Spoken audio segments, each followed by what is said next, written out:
Ladies and gentlemen, good afternoon. Come back to your seat so we can get started with our presentations. We have some information to share with you from following us from Zoom. After the presentations, send your questions through the chat or raise your hand. So we invite again to send your questions and participate. For the people that in here, the ones that have any questions, ask for the microphone after the presentation. And Michelle and Kaupen, who will be the instructors. Any questions? Those are the people to help with the microphone.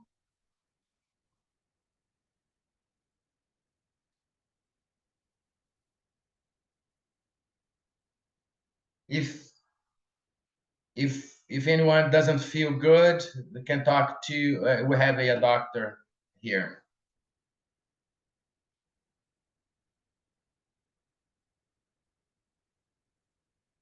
Carolina is a monitor of the person on the chat that will help with the chat. So getting started here. This is the round table number 3. Pentology, that's the subject. Kaupen, who is the person that's going to be join us?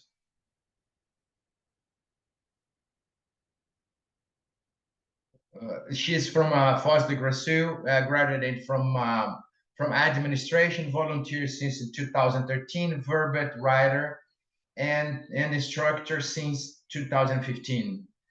Tenepes, Penta practitioners, and co-author, self-verbet and 101 verbet, and self-research in rhizomatology. Translator of a couple books. And diary, self-healing, authors self-healing. Cow teacher, thank you.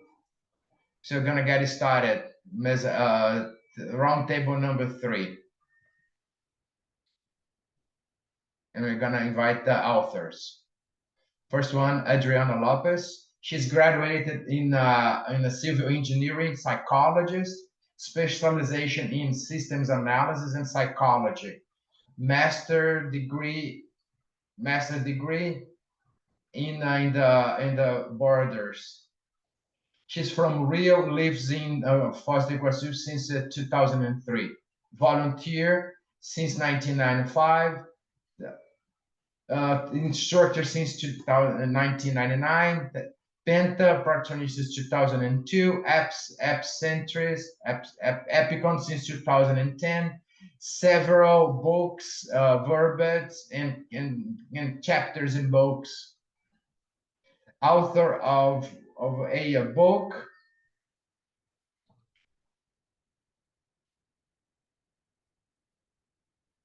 Also co-author of other books, the Penta and Manual, and several other books. She's a co-author as well. Welcome, Adriana. The next presentation is Lucimar Ribas Frederico. She was born in Foz do Iguaçu, Brazil. Graduated in environmental engineering, volunteer since 2009, instructor since 2015. Now volunteering at Asimvex, Penta practitioner since 2017, author of 12 articles, 29 verbets, and also tree endowment, conscientious tree endowment. Welcome.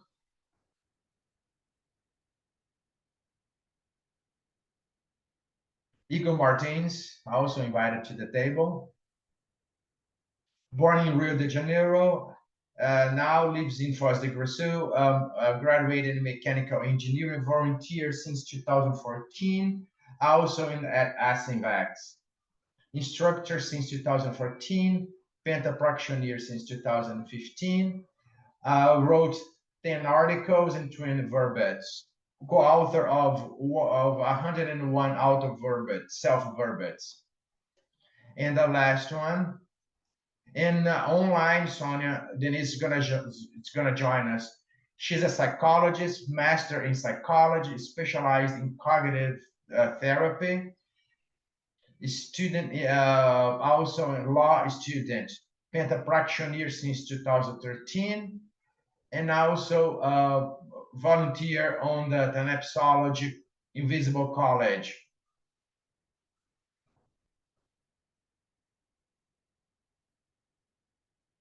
So starting with Adriana Lopez now.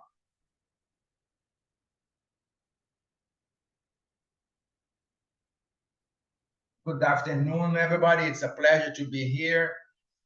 This is the fourth time for me.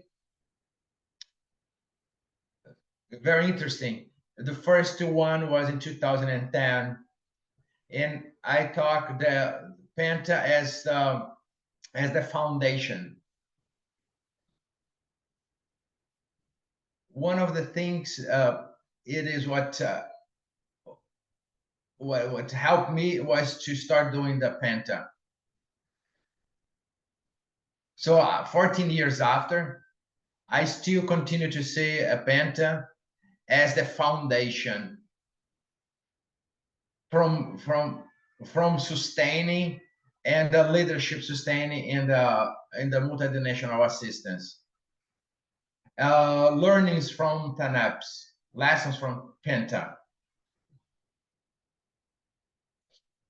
I always want to talk about this. I have a verbet about this, but I haven't gone directly to the point. It's very important to reiterate, because when we bring up all the important points, we understand how relevant this technique is important, and brings a broader view of other possibilities Penta opens up. It's like a course, an advanced course.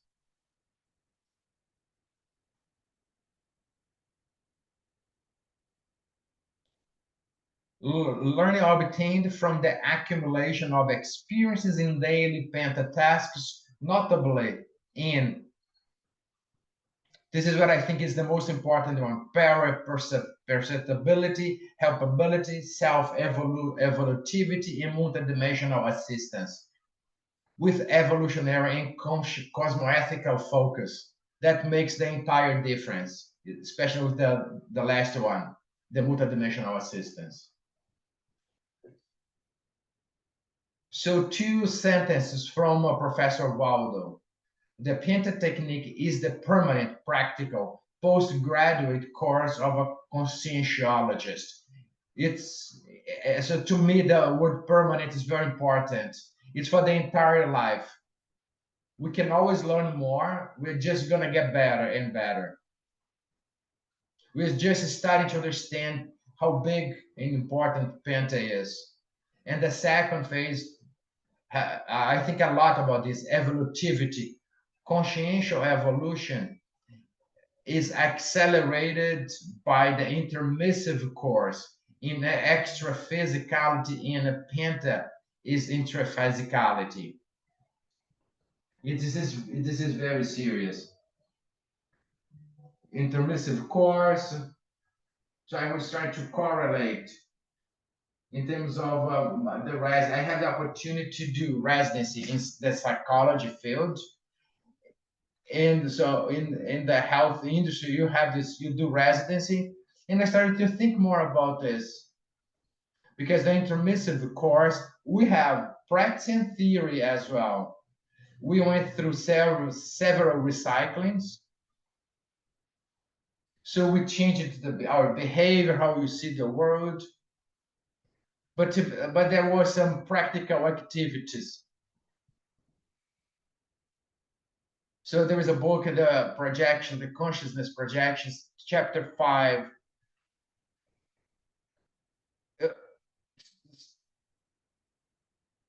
Everything was a very safe environment in the extra physicality. Now you're in the residency, so now you're on the field. You're gonna have like a heavy schedule, several hours, but also have support, however, support that will help you. When we resonate, we are working.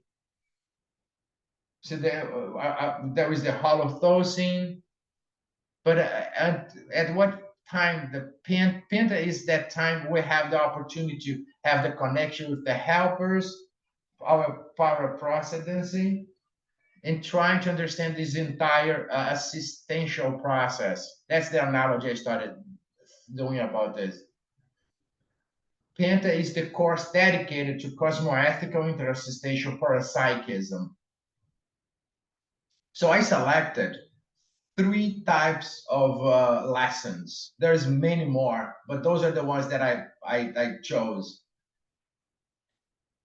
Those are, I believe, they're the most important, not only for the Penta practice, but for our to grow in the Penta practice, but to grow as a conscientiologist.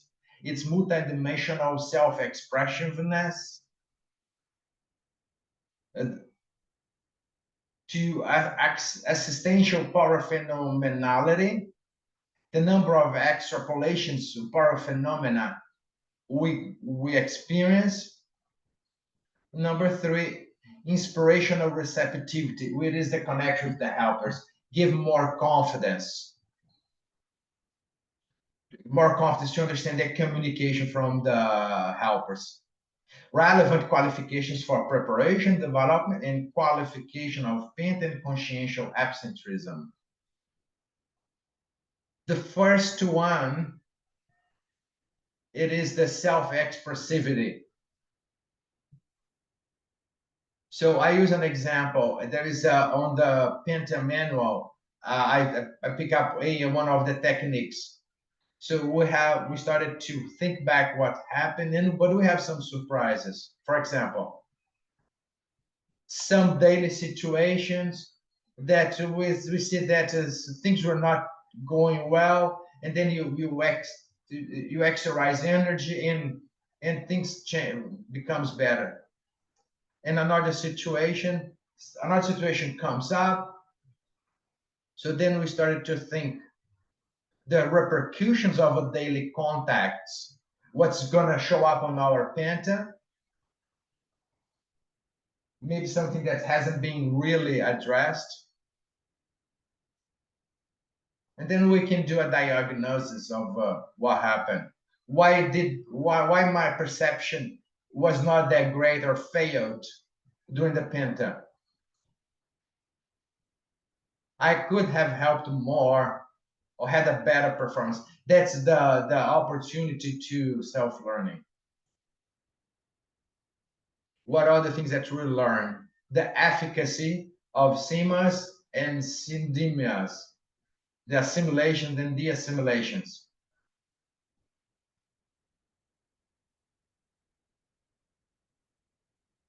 The lucidity baiting, we are gonna more lucid for that situation, because sometimes you may not have a lucid baiting.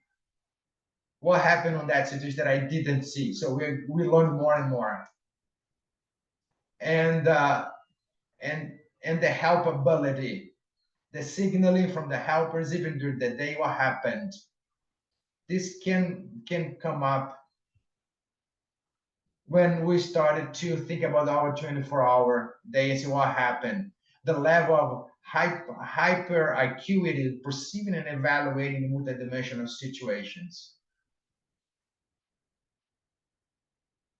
We start to have like an awareness, a practical awareness, but not only the dosing, but how those thoughts bring up. Everything I was there, everything was okay. So when I turned on the TV, and then something, several concepts show up for during my penta. Maybe I was led by the helpers to turn on the TV, or maybe watching the TV brought up those types of consciousness.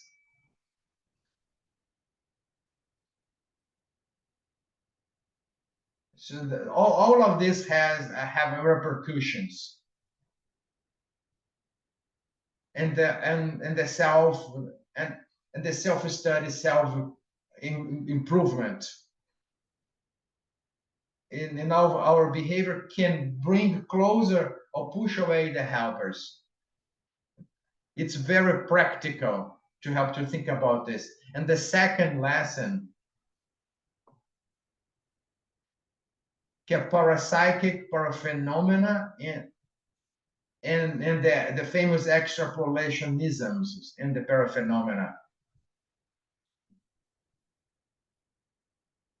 They also help to develop our parapsychism, but help to improve our confidence as well. We always have debating in several situations. We have some difficult situations. You exteriorize the energy, and you start to understand deep why those behavior is happening, why the person it is behaving in a specific way. So it's important to improve or enhance our empathy regarding, what people are suffering. And people sometimes are also helping on this about, to happen, how people react so they can understand it. Another thing, the debating. We can have homeostatic stage, and then it helps you understand this is more important than 1,000 words. During one penta session, I felt really close to be closer to be imperturbable, to be not be disturbed. Yeah, that's the closest that I get. That was impacted me a lot. I still talk about it. I don't know if this was not clear for me at the moment, or there was a pattern that I didn't see, some assistance that I should have provided, or maybe happened during my work, my daily activities. But it was a baiting with a very serious helper as well. But there's this because there are others as well. This one for me was my top 10. We feel like very homeostatic as well. It's on to us to work hard to have those extrapolations during the day as well. We are going up on our evolutionary scale.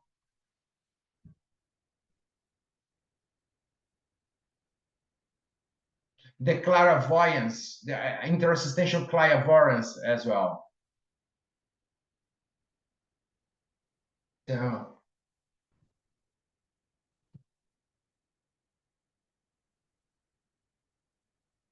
So there are some that are not that clear, several different ones, and this helps with the rapport with that specific case, but also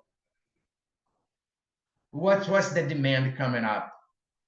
Maybe there is a consciousness in the penta, but could be an image of a object or a place. All those things can happen. In what I mentioned in my article, it was outside the curve. I practically saw the helper. He was really white.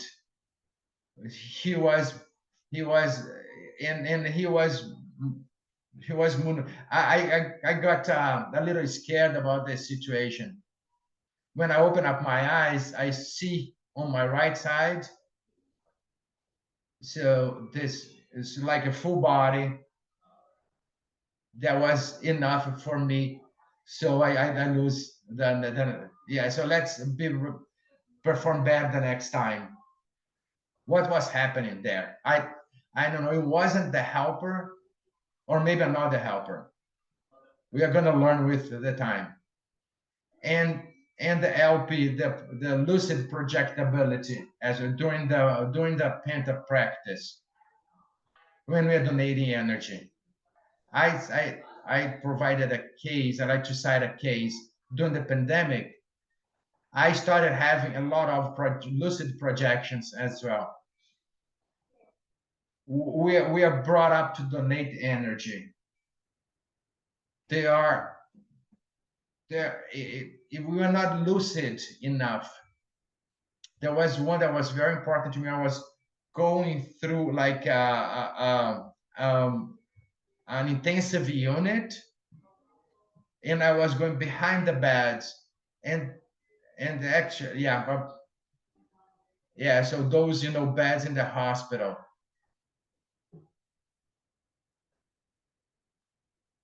So I understand what a intensive unit is, but I didn't see all the beds on that position. I was going behind those beds very, very fast. My hypothesis, if it wasn't, that was the helpers that brought me to see that. So it's a situation that I couldn't identify the type of beds. So if I didn't have my experience, I couldn't bring that experience here today. So because that was related to provide assistance. I only saw the beds. I didn't see the the assisted people. On those projections, when they're go with the helpers, with them. So that's really the helpers working and protecting us to see how big the problem is. It helps us to understand this parapsychic assistance on a daily basis, but also helping doing the work on the other work that we do. There, we started to get a higher lucidity level, and when those situations happen or those paraphenomena happen, we are ready to do.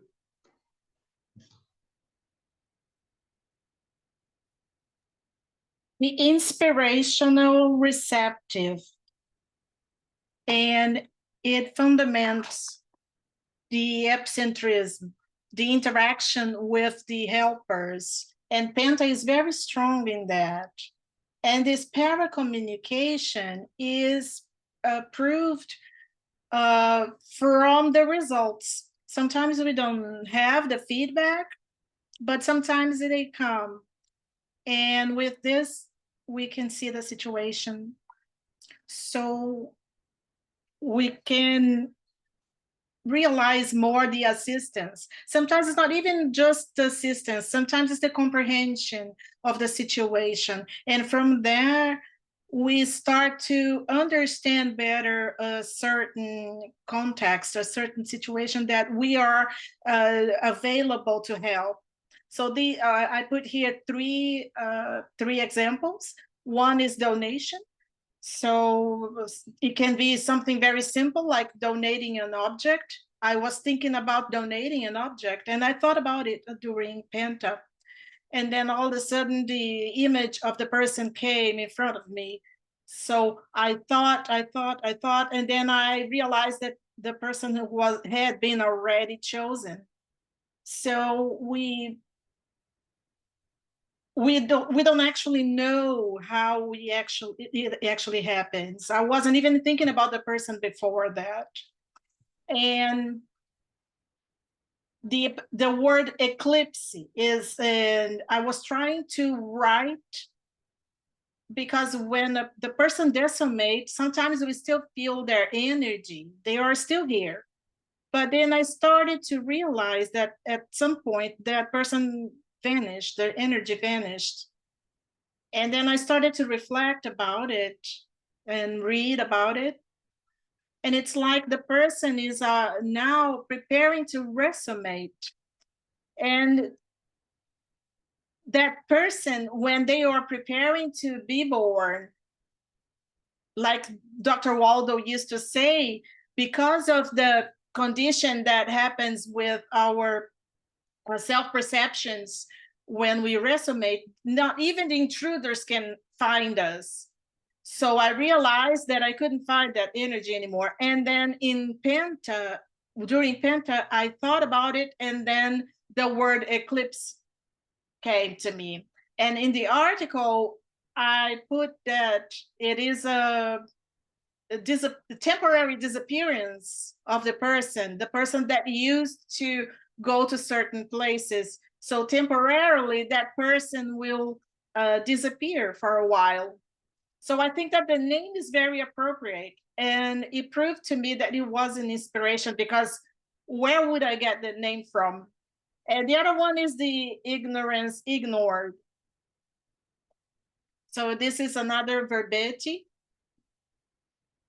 that is the ignored ignorance.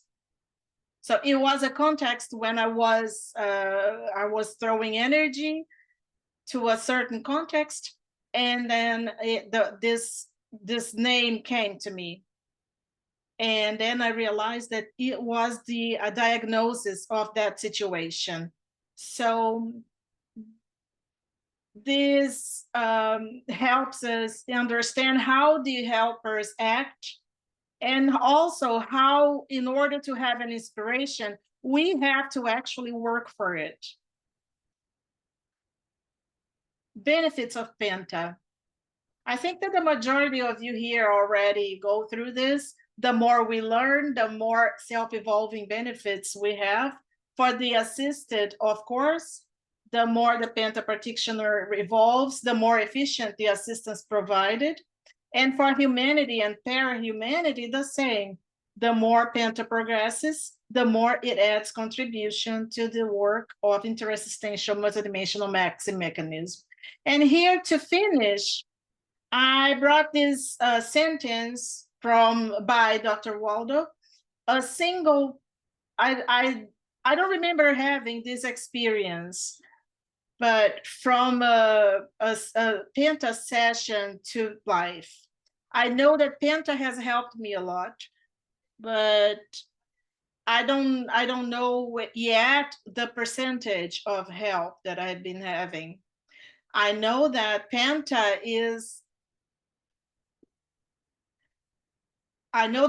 has helped me a lot, but I've never thought about it in terms of one session. A single Penta experiment can bring change for the better that leads to evolutionary recycling and generates the destiny surgery in the life of the Penta practitioner conscious. So I think this is very serious. This is everything I wanted to say. I leave here my thank you, and I'm available for the questions. Thank you, Adriana.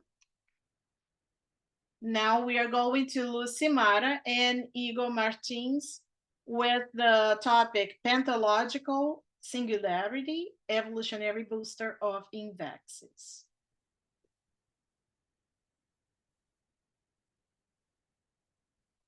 Hello.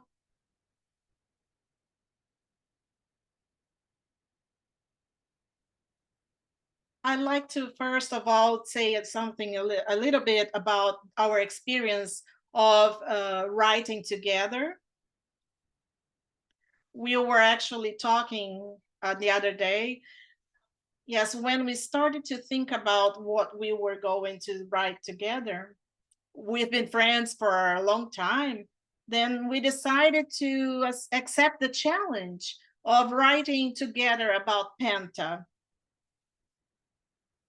And then there were some moments when we went to Holocycle and we wrote together. trying to find out what was each of us singularities, and to actually boost our penta. So now, how do we use our singularity in order to boost our singularity in our penta? And penta is also a topic that I've written some stuff already, and Lucimara as well. And we also had a verbete about it. So we wanted to associate the penta technique with the Invexis technique. And that's why we chose this specific topic. So very fast, I've been studying penta since 2009. And that's when I actually participated on the first forum. And with Sylvia Belot, we were monitors together on that forum. So it's been 15 years. And it's a topic that has always called my attention. And since 2010, I've studied Invexis technique. So now I am on the Invisible College of Pentology. And it's a topic that makes me very curious. So, and I have 7 years of penta. I'm not a veteran, but I've been studying them the most I can in order to understand this technique. So let's start. So today we are going to talk about the fundamentals of pentalogical singularity. We are going to comment, and the article we actually detail a little bit more about it. What differentiates each pentapartitioner. We are also going to talk about the challenges for the existential inverter. There are some aspects of the penta technique that are very advanced. So we are going to be talking about the perticity of EX, and we're going to comment how we are related to these objectives. And we are also going to talk about the author's labicon. Yeah, and you will see that my singularity is a little bit different from his.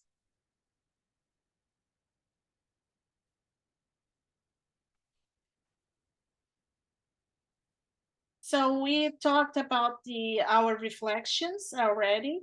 When we thought about writing together, we thought, but what is my own penta singularity, and how can I actually drive the penta and my Invexis? So just to contextualize, yes, because the Invexis technique, which is the other topic of the article, is very connected with the human life. So if you actually identify your singularity early on, more efficacy you have on your assistance. So the idea is the convergence of the pentology and invexology. And here we're talking about the Invexis technique. Basically, is the evolutionary technique that we initiate in early years of life. So we plan our lives, but also we already start assistance when we are young. And it's not just to help, but actually be part of the assistential flux. So the person start to connect more with the helper vicinity. And the Invexis is just that. We start very early to actually interact in this kind of interconnections. And the prioritization of the self-evolution. So you start as an amateur, and then you start volunteering, parapsychism, and then you start to get more mature, create more cognition, and develop more cognition. And in here, one of the pillars in the Vaxis is the anticipation of the assistance. And how do we do that? One of the tools is the Penta itself. So we are going to qualify our assistance through the Penta. And we see there is a connection, a substantial connection between those two techniques. It's like one boosts the other. And one of the bases of the Invaxis is that we came to this life to actually assist other consciousnesses. We didn't come here just to play around. So of course we can have leisure moments, but we are very serious about interassistance. And the Penta technique, along with Invaxis, is a booster, evolutionary booster. And the synergism, the person start early, and then they start to make decisions that go towards their evolution. So it's not just the intraphysical time, but also extraphysical. So they are more available to the helpers. So the idea is this logic of starting to worry about your present and future, organize your life, and be more available to the extraphysical helpers. So there is total connection between these two techniques. So we've already talked about the objective. And to expand the understanding of advanced goals of interassistentiality since youth, with the proposal of the concept of pentalogical singularity. We're going to talk about it later on, but one of our objectives is get to the OFX. So we talk about it on the article. So we try to get an idea, like when we get to our 40s, 40 years old, how are we going to be in relation to this OFX and these evolutionary objectives?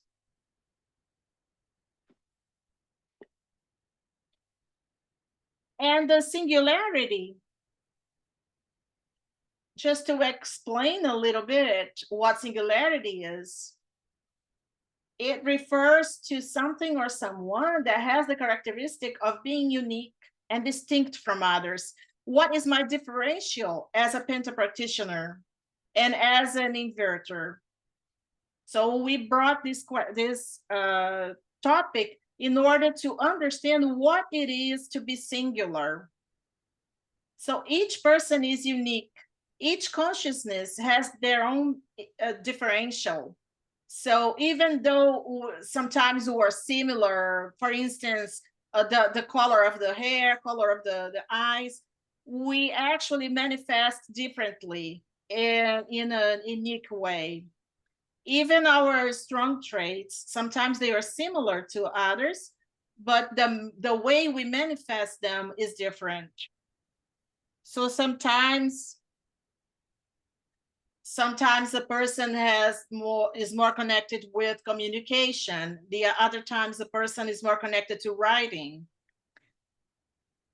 So we see that the singularity is going beyond the attributes, and we can actually understand our profile, our biographical profile, our abilities, our weak traits, our profile, but also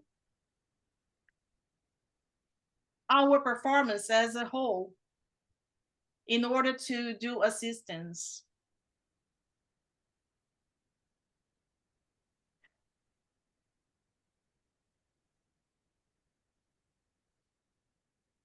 So we bring the definition, okay? We didn't write any kind of verbatim yet, okay? So we came in on a consensus that the pentalogical singularity is the manifestation of the intermissivist personal assistential uniqueness identified through previous successful work and assistential functions and recognized by teammates and validated by extra-physical support, provided the maximum optimization of pentalogical work. So we just want to bring in some important aspects here. We talk about so whenever you go with me to other people, so the penta you did by yourself. So the penta is very hard to do as a group, okay? But we do have some things that you can do in your penta that is going to help also. So the volunteering, the booking that you're writing, all the writings that you do. So that's going to help also to develop your penta skill set also. That's going to also assist with the function with the helpers. So we got this kind of feedback from your co-workers, from your helpers, intraphysical and extraphysically. So next one. So we have the pentalogical singularity, okay? So we are talking about the ambiguity also. So we know that penta is a technique also. So it's something that you have to do every day, 15 minutes. So we have to put it together. So what is so we have to see what is the best time for you that you can do it also. Some people they do it in the morning or later, but it's not talking about that, but it's how exactly how you feel about your own research that you do with your own self, okay?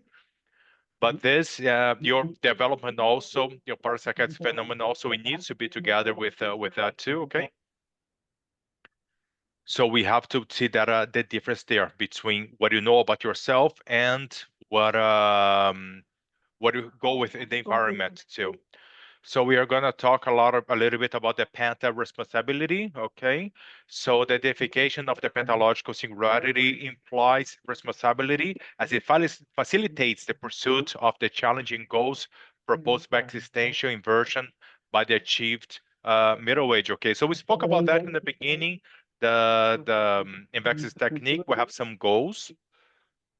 So the penta is one of it's one of the bullet points of these goals, but then we have the OPX also that is the final goal, okay? So it's important also to see what is your strong traits, identify strong traits early in the game. That's going to help really to develop yourself more and to put that in your practical world too, okay? So this is the process of the person try to understand of the responsibility to help others, and you make more of an effort to keep going, assisting others. So these things also with the synergism also between the both techniques is going to mix also that the inverser is not going to put it that it's not going to stagnate the inverser, because if he feels it stagnates, there is something also wrong. Because both techniques also, you need to be very dynamic. So we need to go and research and do a self-research on a daily basis, so you can go beyond yourself too. So you have to search always to be moving. So one technique helps the other in this way. So we bring a lot of some of the challenges, okay, in Invexis, inside the Invexis technique, okay. So these are the main goals that you should achieve before 40 years old. So we brought these four main ones. The first one, the dispersity, okay, is the condition of the permanent lucid assistential bait. Doing that whenever the person is before 40 years old. But we comment also that this is the goals that you should achieve even before 40 years old. But if you do it the Invexis before that, when it was in your 20s, you're gonna have a great time, more time up until you reach 40 years old to develop yourself. So So for an example, if the person didn't start at the penta without like a 25 years old, but the person started to that the technique with the Invexis when they were 20, it helps to it is going to help the person to start to do that the work together so they can become more intrusion free. So for an example, if the person has like a 20 years of the Invexis, and this 20 years they're going to have many kind of experiences also, they're going to challenge the person also, that the person is going to go ahead and and challenge themselves for the future also.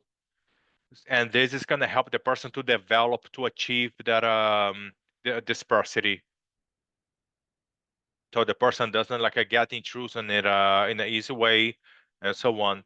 So we see that the penta prediction in the beginning, they're going to have some kind of challenges, but if they keep going, they're gonna reach, they will be able to reach a lot of pitfalls and landmarks on the penta, and then it's gonna be better in the future. And sometimes even there's gonna reach a time that they need to go ahead and do this intrusion that is gonna be stronger, and that so it's a graduation. It gets higher. The challenge gets higher. So this is something that happened with me. I was kind of saw like a two kind of things, two kind of experience that I had. So whenever I moved to Rio, I was feeling that within my panta was a lot of having uh, a lot of working together with trying to becoming more friendly. And I saw that whenever I came here to Foz, and then whenever I moved here, and I saw that it became more of a leadership kind of role, I saw that it changed completely the whole work. So you have to see that even if you move your roles in that in the co-sociology also, that helps also in the future. So that's it. That's cool to think about these kind of relationships also, of how you're developing yourself with this qualification of the penta too.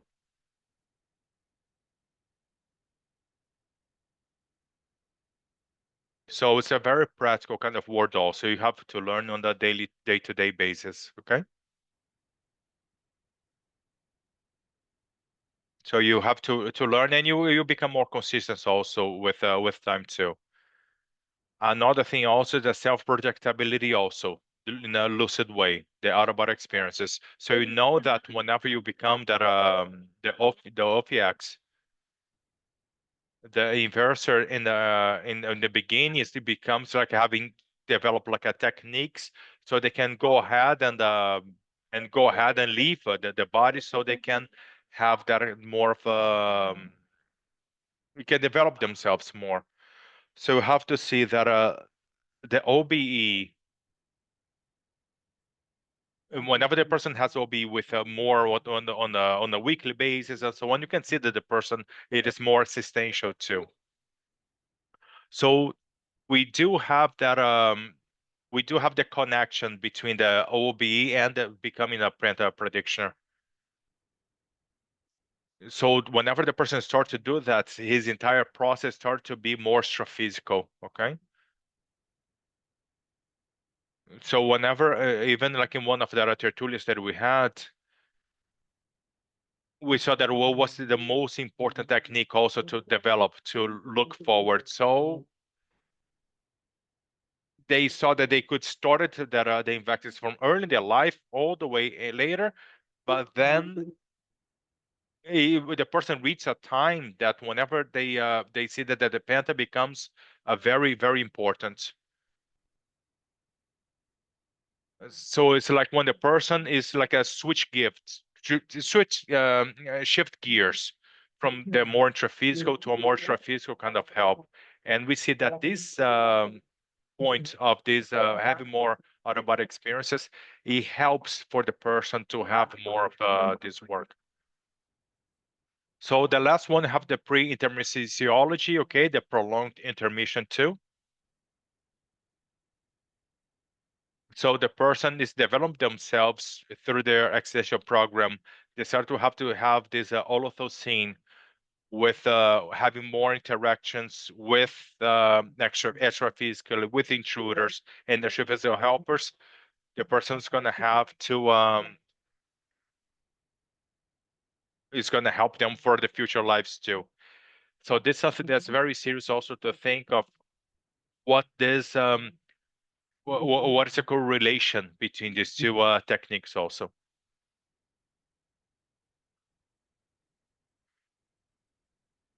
So we bring these challenges, okay, these pathological challenges in vaccines, okay. So the existential inversion technique proposes the OFX be achieved by 40 years old, and this condition can be considered the mega challenge to the precocity and complexity of this achievement.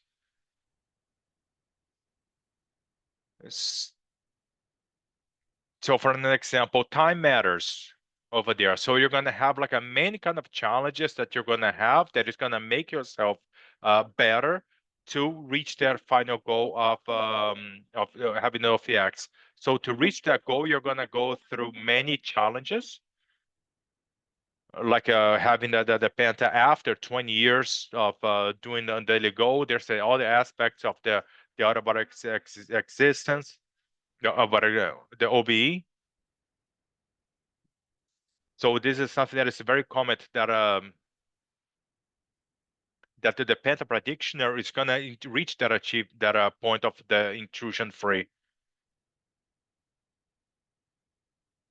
So they're gonna go ahead and they're gonna be able to have that installation.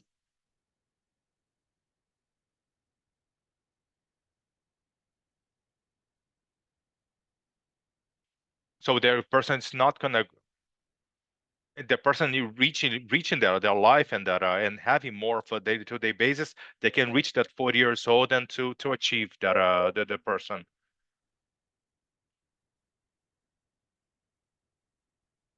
So it's better than develop that with like early in the stages also. So whenever you're like a 20 years old or 22 years old, so we don't wait, we don't forsegate for that final goal to when you reach a 30 years old. The earlier you start to think about the installation of the of the X, the better. Okay.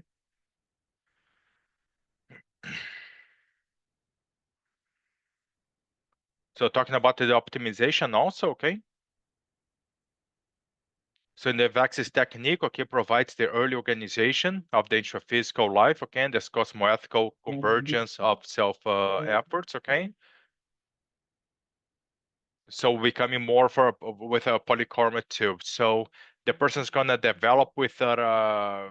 Is gonna be more of a complex kind of help. So that's gonna help also to change their own person's olotocine also.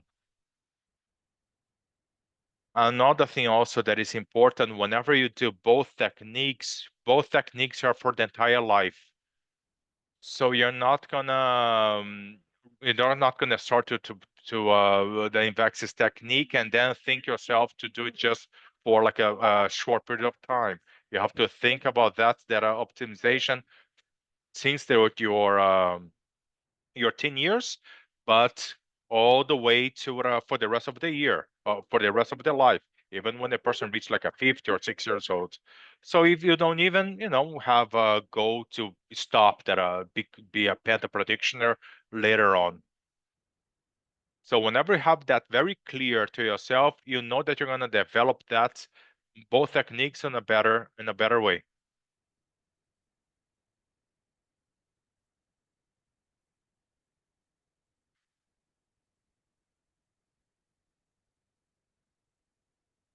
So we're talking a little bit about that assistential commitment also, okay?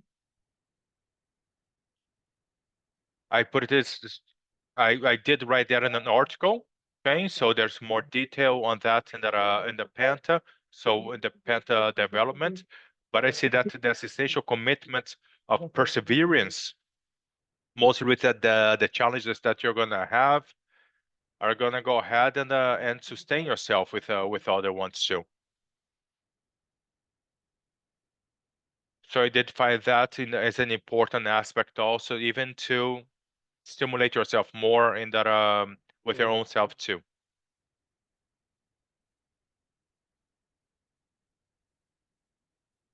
The next challenge is also to increase your communication with an extra physical helper. Okay, so there is also a fluid. I do have some extra physical signals also that I can see, but I can see if I can improve that too. So I see that we can improve that on a daily basis, that I can act with more of a hand-to-hand. So I saw that in my daily basis also, that it was harder, but I'm working more with my energies also. This was something that I did put in the article also about having a team getting together and to help that the oruthocene of Penta.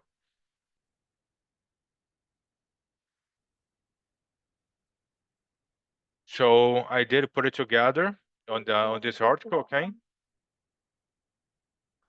So this hypothesis is the lucid projectability, okay? So I did put it together 50 out-of-body experiences. And besides that, I used to have out-of-body experiences since a very early age. So I started to study that about 10 to 12 years old. I started to develop and apply different techniques.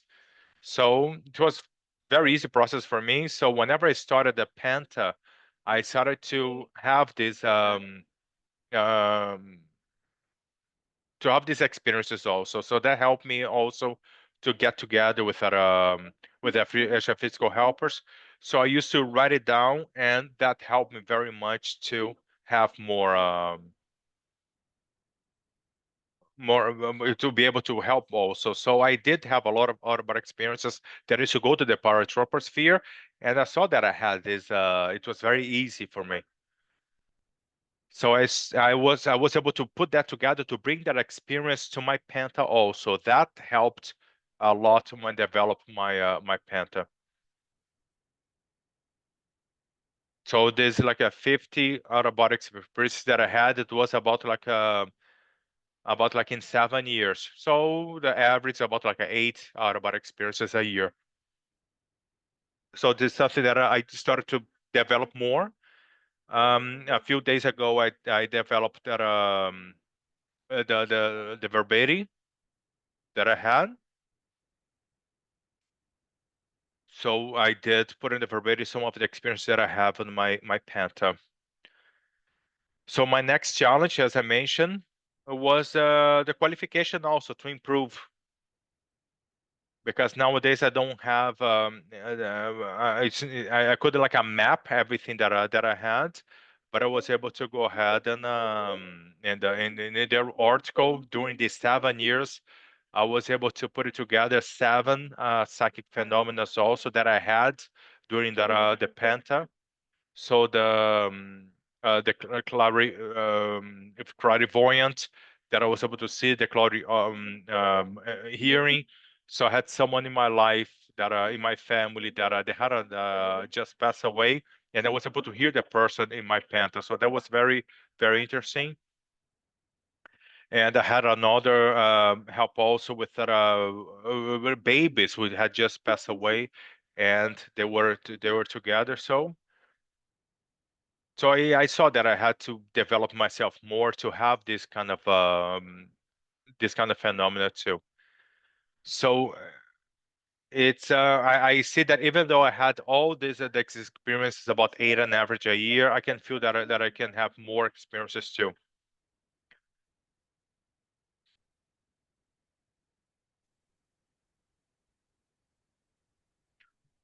So the final considerations here, okay? So the identification of the singularity of the Penta predictioner allows an overview of the intersubstantial reality, being an objective tool in the planning in the next stages of the Penta qualification also.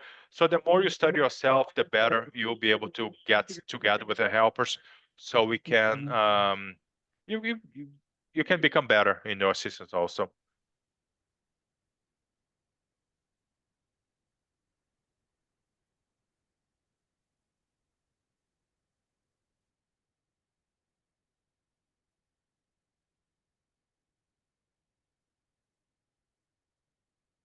Thanks, Lucimar and Igor. Excellent presentation. And it's going to be Sonia from the online parapsychic extrapolation of the self of exological glimpse in Penta. Good afternoon. So I need to be able to turn on my camera.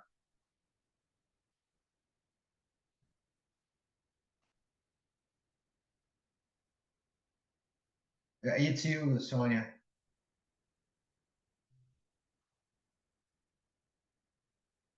She's having some technical issues. We're just waiting to start.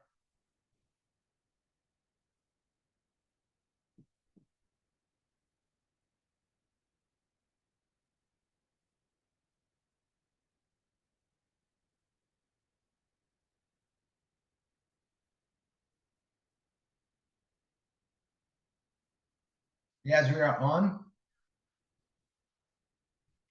Good afternoon again.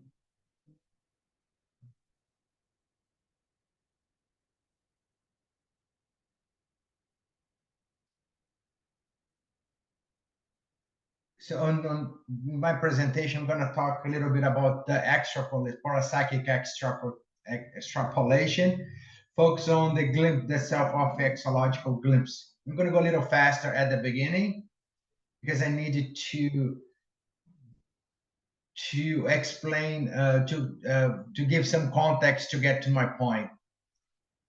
And the objective and methodology objective to share experiences and studies on parapsychic extrapolation in Penta, aiming to reflect self-OFX. The methodology used was bibliography, review, and analysis of Penta records. And the hypothesis that I have a temporality as an indicator of OFX glimpse. Next slide, please.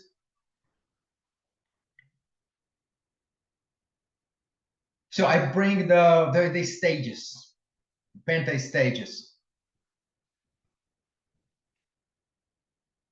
What I think it is very interesting is to go back and refresh those stages, because I would like to point out the moment that I intended to speak about. In the Penta manual, we had like 3 stages proposed by Professor Valdo: initial, maintenance, and evolution. So now that you have more people practicing the Penta, so Adriana Lopes added 2 stages, 4 and 5.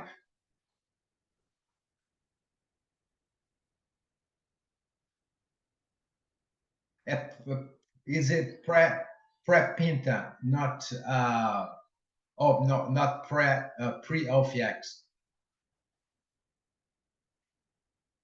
And then 5. So we evolved from 3 to 5 stages. So other authors sharing their experiences, the results. We have the results, Pilar results, and on the late, the para intensive unit. In 2023, News proposed a scale. In this scale, an absorptibility scale, 8 with 8 items. And it is still, for me, I still found a little difficult to find myself in this scale.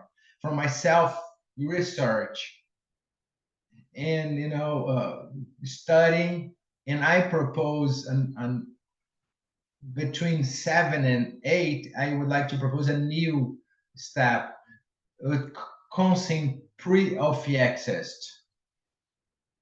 That's what I intend to discuss with you. I am not yet OFX consent, but I have some experiences of situations, paraphenomena, and some assistance provided that I believe I'm in the position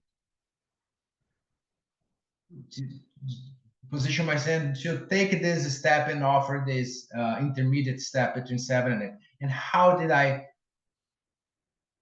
come up with this situation. First, in regards to the intraphysical time and atemporality. The intraphysical time measured by the clocks and calendars, it's a convention in regards to how we measure time in the intraphysical, but atemporality, it's related to the extra-physical experience, and they have nothing to do with the standard measurement, the times measured, the standard measurement scales we use today on the intraphysical life. But having that in mind, I bring some points in terms of commitments for the Penta practitioner. So there are 7 items that what I believe it's essential or the minimum. If you're still looking at those, if you don't have control of all those 7 items, is still you're still more connected to intraphysical. Do you not have that had the experience on the extra-physical, have an experience with that difference in the atemporal measurement?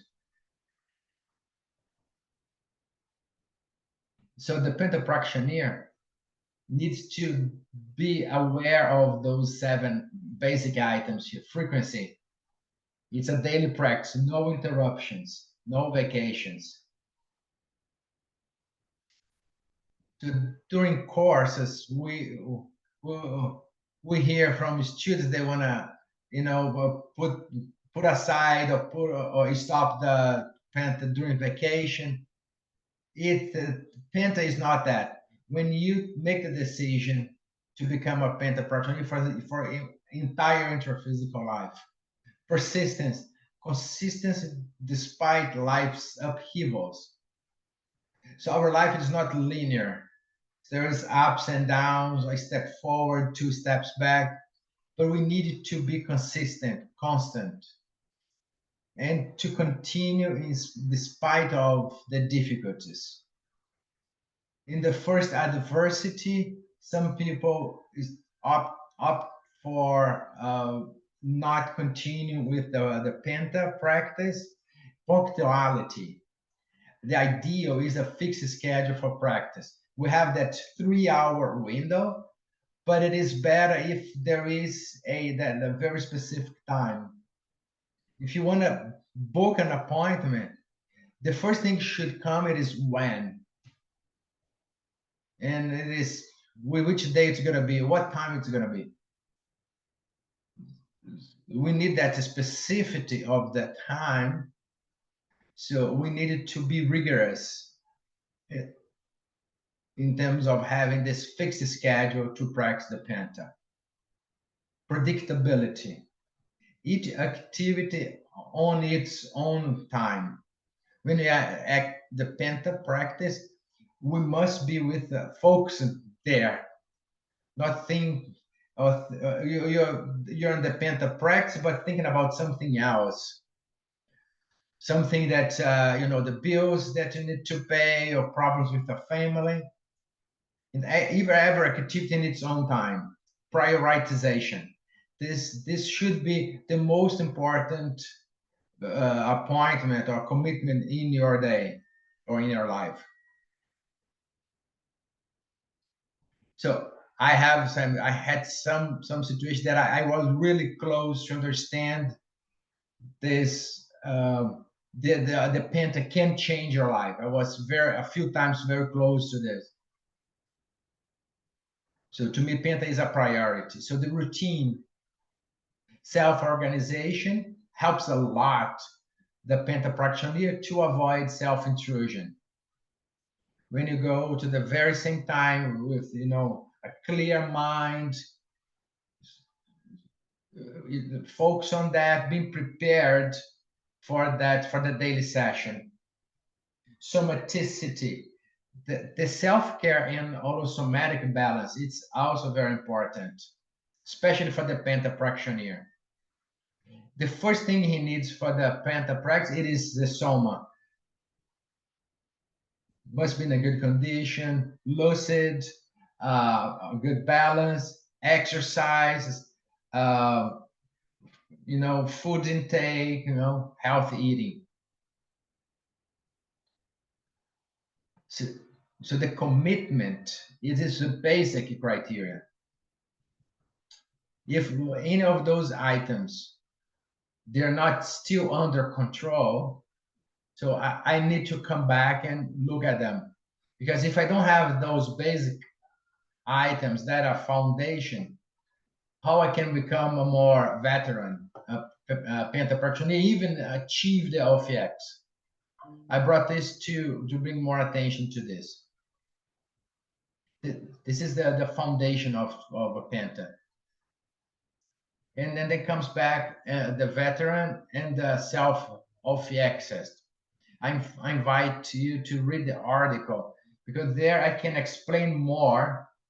So we have a time limitation here. So I recommend going back to my article. What it is the essence of my article. Penta requires the creation of a specific synapses, neothosins, of high quality in practitioner's brain due to the multidimensionality or holosomatic nature of the process.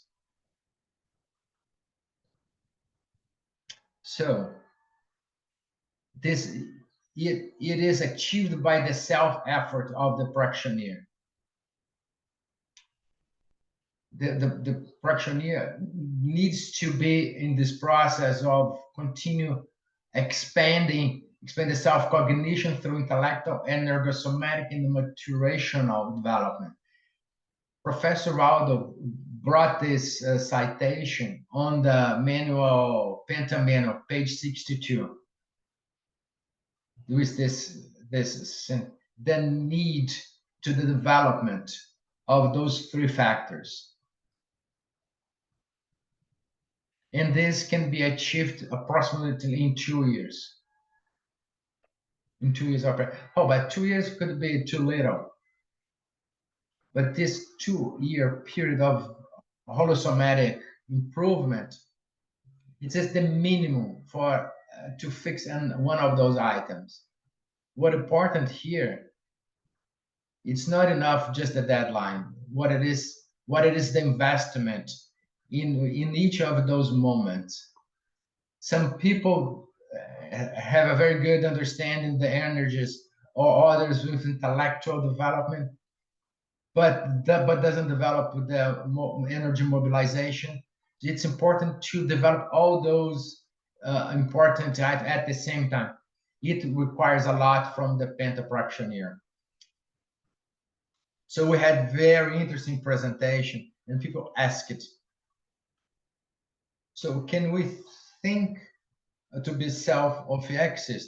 Yeah, the answer is yes, but it depends on our effort and our effort. If there is an area that I develop more, so I should be putting more time on it, and that's what I more or less I did in my path. What I believe in, so what is important from this slide, it's in terms of the deadline, the necessity to create those synapses. It's very important.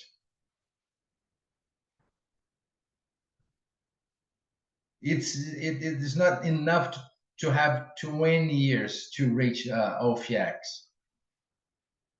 So we know from other colleagues, there is some penta practitioners with 20, even more, 30 years of penta, but they don't see themselves OFXists. So it's not only about time. It doesn't mean it will be achieved with the 2 decades. Let me explain this a little bit more. In terms of deadline, there are 2 conditions. In terms of the neosynapses, we can reach the self-OFX before the 20-year time frame. There are some, Valdo said there are some places that it needs more than 20, but during the work and from facts and parafacts, that maybe sometimes can achieve before the 20 years. And from the other perspective, it's not reachable even with 20 years if the practitioner hasn't developed those three attributes: cognition, energosomatic. Next slide, please.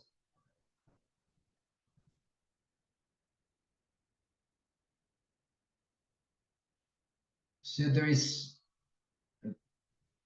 other citations of Professor Valdo. Those synapses, they are connected to when the consent use some other attributes, the atemporality. That's what I'm bringing this to you. Immateriality, the immortality, inalienability, objectivity, and rationality. The pentapractitioner needs to go through those 6 attributes and have them in mind, and push to understand more and more, bring it to his her reality for the self-experimentation. I'm talking a lot about atemporality because it's, in my opinion, related to my research that I'm presenting to you. I brought up this phrase for us to reflect more. The self is not the result of the mere passage of time, or the contrary, it must be earned through the passive of consolidation waiting. For example, 30 years of work, the person retired, it's based on time. OFX, something on the Penta and OFX, it's not related to the time on its own. It needs to be earned on the passive waiting, and that the pentapractitioner to self-challenge, to challenge himself, if it is stabilized, needs to push himself or herself to improve, to research more, to learn more. But in everything that is involved to us, in the assistant, in the assistants, who is my target audience, the extrapolationism that we have during the practice. So there is a reason we have the extrapolations. In one case, I bring this temporality because when everything started in 2018, during a dynamic that I was in Brasilia, when I started my volunteer work in Brasilia, I'm very thankful for the opportunity for the IPC in Brasilia. Doing this dynamic, doing a concierge asked me, what am I doing for my OFX? How I was getting ready for my OFX. So I was establishing a communication, and this caught my attention. 5 years. I was thinking just, okay, I would reach the OFX just within 20 years. But with 5 years, the concierge was asking me the question. So I started to have other events that are on my articles as well. And nothing was like before. The intraconscientiality opened up for me, the parapsychism, and I started to think more a lot of the atemporality, because I had just 5 years. I was experiencing some phenomena that were not common with my my audience or my group of karma or my students or the researchers? And then I brought for us. You only have 10 minutes. And I brought some paraphenomena. The ones that I think have more things in common to this topic. So I gathered a few of them so we can actually understand a little bit better. So from this dynamics, I brought these examples of extrapolation. So the most common I said about coupling. It is very easy for me. The extraphysical center, I've had the opportunity to be in one before and actually have an experiment done there in the energetic extraphysical center, cosmoconsciousness and ectoplasmy. I've experienced an interview with evolutiologists, the eruption of the psychosoma, psychophonic monologue, para-visit to Comunex and parapsychotech, a lucid projection with a helper change in my penta. It was very interesting. I wanted to write about it, but I was very accommodated and I didn't write about it.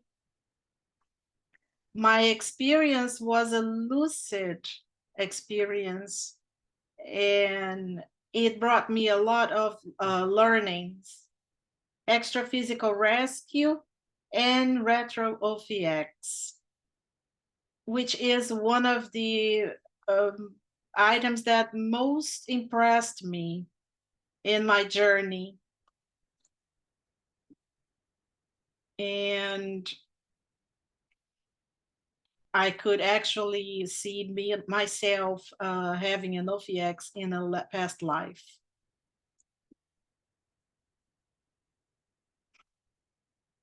And here in the final considerations, I bring the commitment, the PER, the para-provenance, the intermissive course, and the cosmicity of the pentaparticular consing are the propelling factors of extrapolationism and a temporality aiming anticipatorily the glimpse of the self of the X. And during the research, I actually have a question: why myself? Why me? And from then, I could understand why me. It's because I have a commitment with this equipex. So the anticipation is not the anticipation of the OPX, but a grasp of how this reality will be for myself once I am an OPXist. So I have an anticipation in order to remember what I agreed upon with them, because I'm not totally lucid. So the temporality can arise to draw attention to the existential responsibility taken in the past and the 20 years. Finally, the 20 years, the chronological. So does it mean that you can be an OPXist with 5 or 10 years of Penta? I don't know, but in my research, we take at least 20 years to develop these attributes, this control, these learnings of this intraphysical life. and the convergence between intraphysical life and extraphysical life. So I use the 20 years as a probability of time. It doesn't mean that it is exactly 20 years. There are other factors that we have to take into consideration. For instance, the lucid projection. There are some projectors that are not of the axis, some intellectuals that are not of the axis. So I have a certain facility with the lucid projection, but I still need to improve. For instance, the moment I leave my body. I've had some experiences with it, but it was partial. So, for instance, one time I left my body just partially, and I could actually interact extraphysically, but I wasn't totally outside of my body. I can't at this moment say I am going here, I'm going there.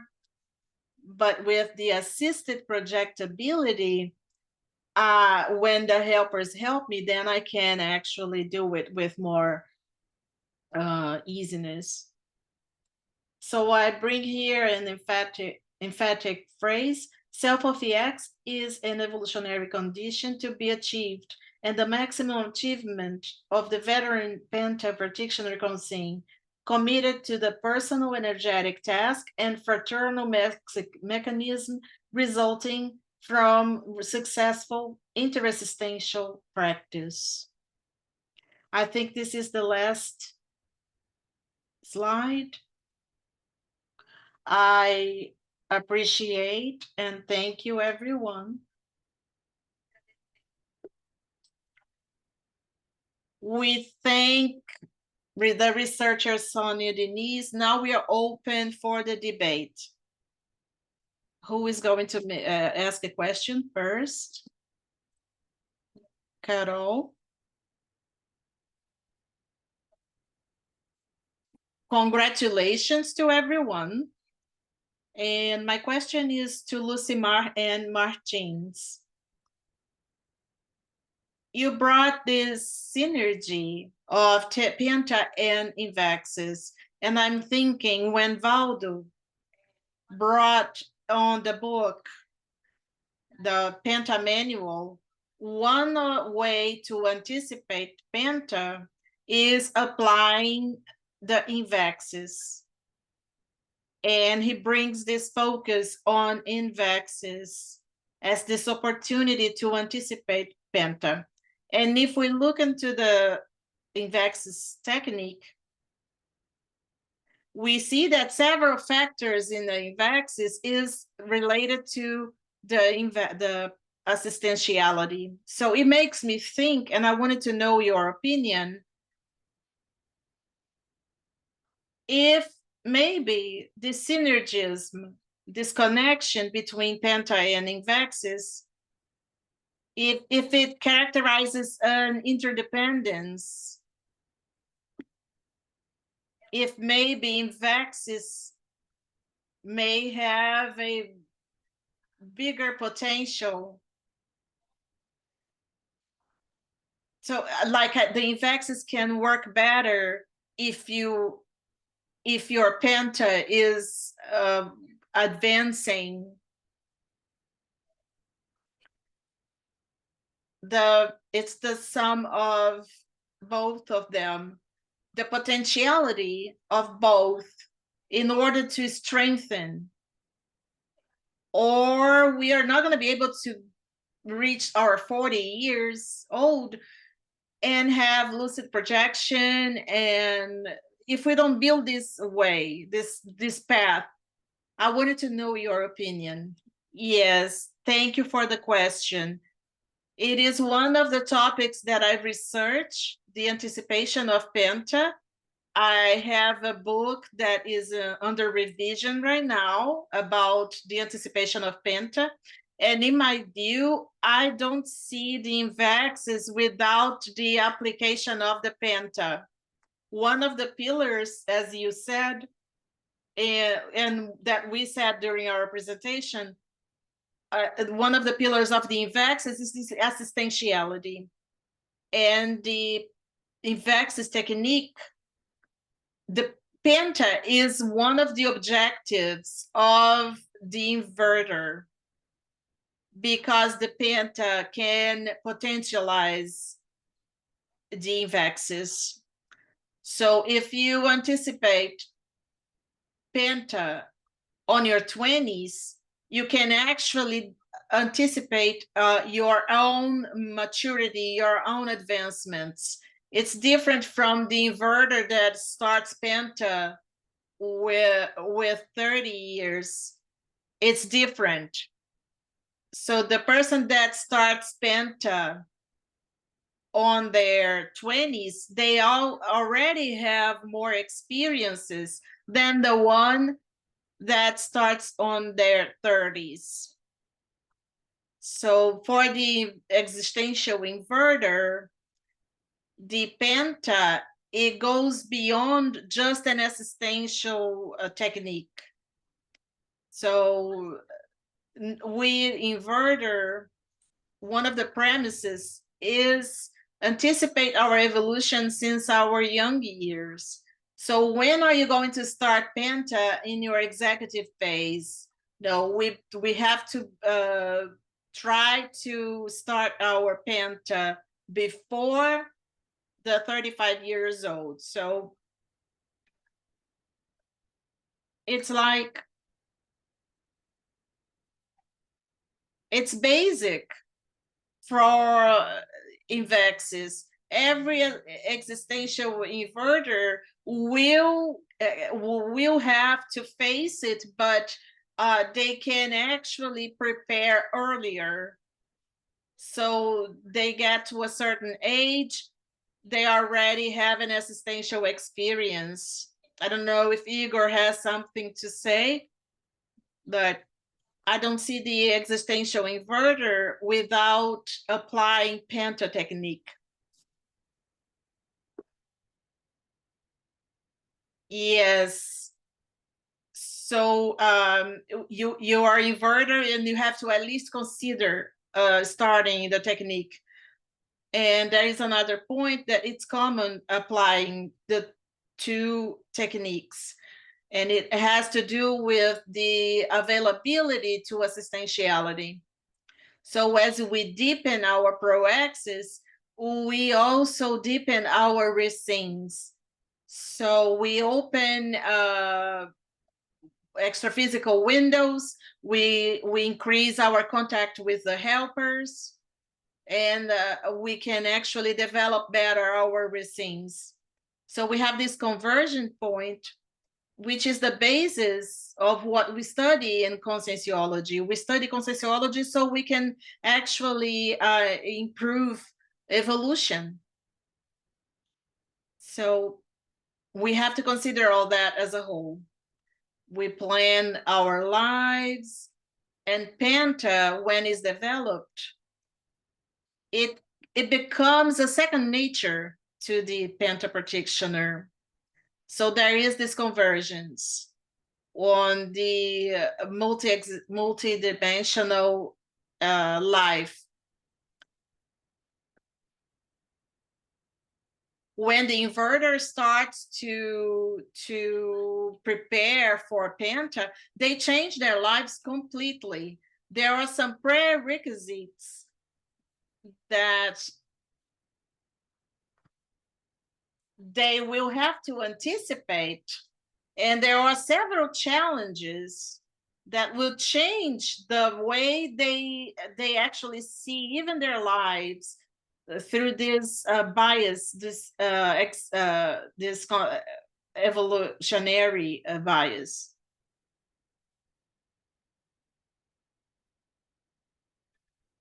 Hello, or can you hear me? Can you hear me? Hello, good afternoon to everyone. My question is for Sonia. I enjoyed your presentation very much, and I am curious about the atemporality. I'd like to ask her to share with us an experience about atemporality, so we can actually create comparing parameters. Hi, Delvan. Thank you for your question. I will try to synthesize, because we have other researchers here, but atemporality is intrinsically connected to the penta session, because the 50 minutes, they are very different when you are projected and in assistance. And when we bring the atemporality as the conception of the X, is because now I have 11 years practicing Penta, and I already experience extrapolations, and they are not sporadic anymore, they are continuous. And for us to get at this point of the atemporality, is not just one event, it's a set of experiences and intraconsciential experiences. So I need to stop because the person is still preparing to ask a question, and I'm already beyond that question. So I need to hit the brakes and have a conversation with a person. And also, so you would like to have an experience, right? So one experience that was very important to me was the continuity of the extra-physical work. I was projected during Penta, assisting someone, and then my alarm went off, and then I looked at my body, and then I got up. It didn't have an interval. So I came back to my body, and I continued the work even in my body. So it's a full-time experience. We don't stop. We don't interrupt. I will lie down, and then I'm going to. So I have indications that it is not related to a conventional way of thinking.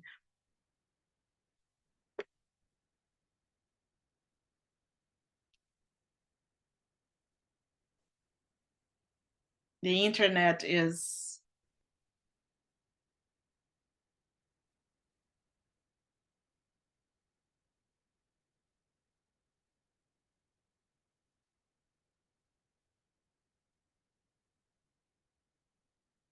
So the experiences, they vary according to the frequency.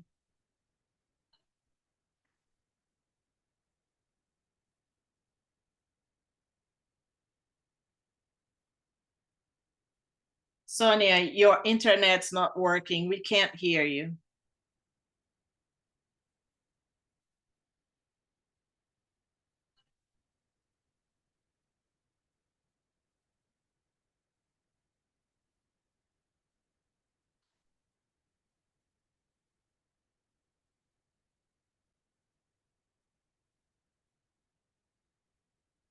Sonia, we can't hear you. Can I talk to you later on WhatsApp?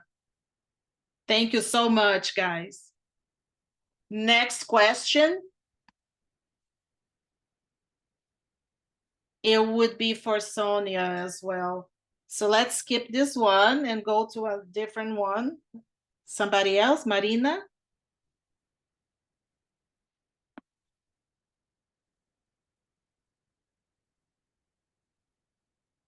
Adriana, your title, Penta Lessons.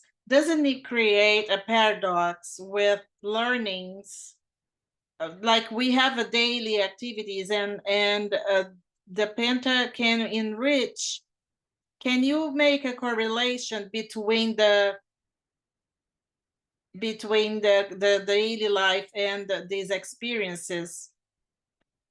Yes, we wanted to reinforce what we learned with Penta, and then we can actually bring it to our daily life.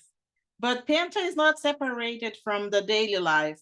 But there, when we are with the helpers, we have an expansion, and then we are able to have several experiences and experiments.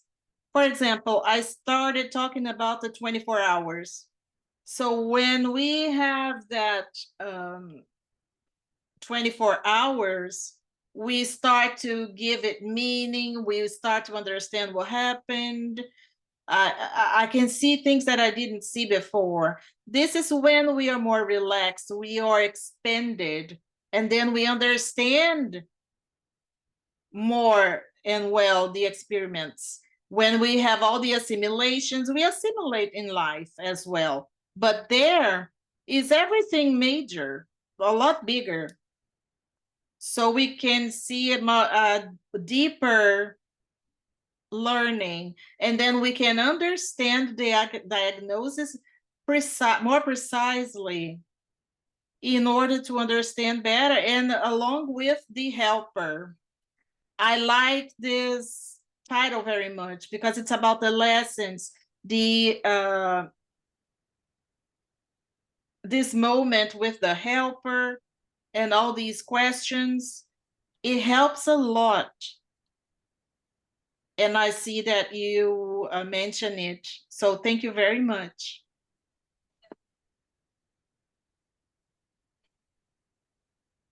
So we're coming back. Sonia's connected now. Congratulations to all. Excellent work. So I have a question for Professor Sonia.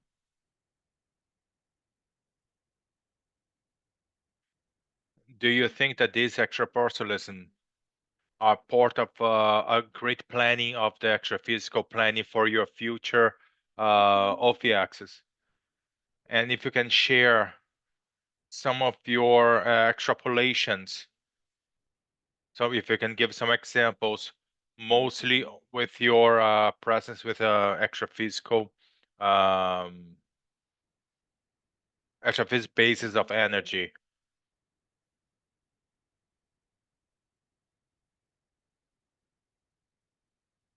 I do think, yeah. It's all these extrapolations. I think it's making myself more aware of this commitment, this extra-physical commitment that I made. It's very serious. And for some reason, some kind of mistake that I did, wasn't paying much attention to that. So I think by the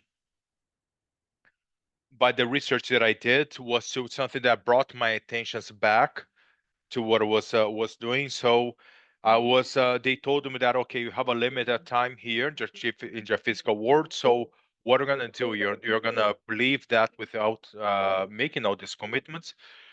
So most of this retro of the access that I was having, because there was some times in my life that my memory was very aware that I had an OFIAX on past lives too. So there are experiences that show that put me around the corner to bring my attention there, because sometimes I was waiting for too long for things to happen. So I thought that was very interesting. So another thing also is that this experience that I had in Central. So in that time, I had another experience with that. I was with physical helpers, It's breaking up. And I saw the extra-physical helpers was trying to make an experiment with me.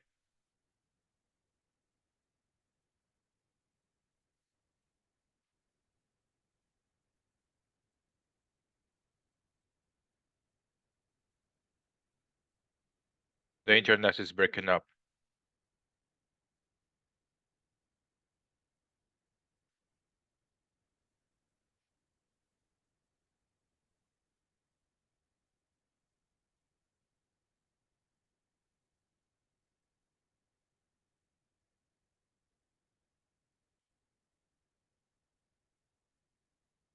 So in this experience, I was taken to an extra-physical community.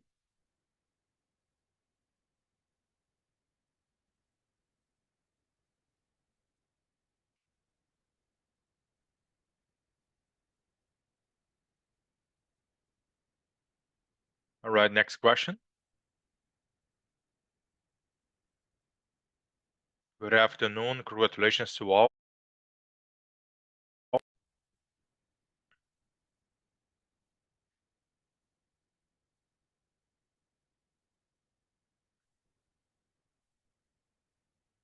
I would like to ask a question to Professor Lucimar and Igor and Adriana.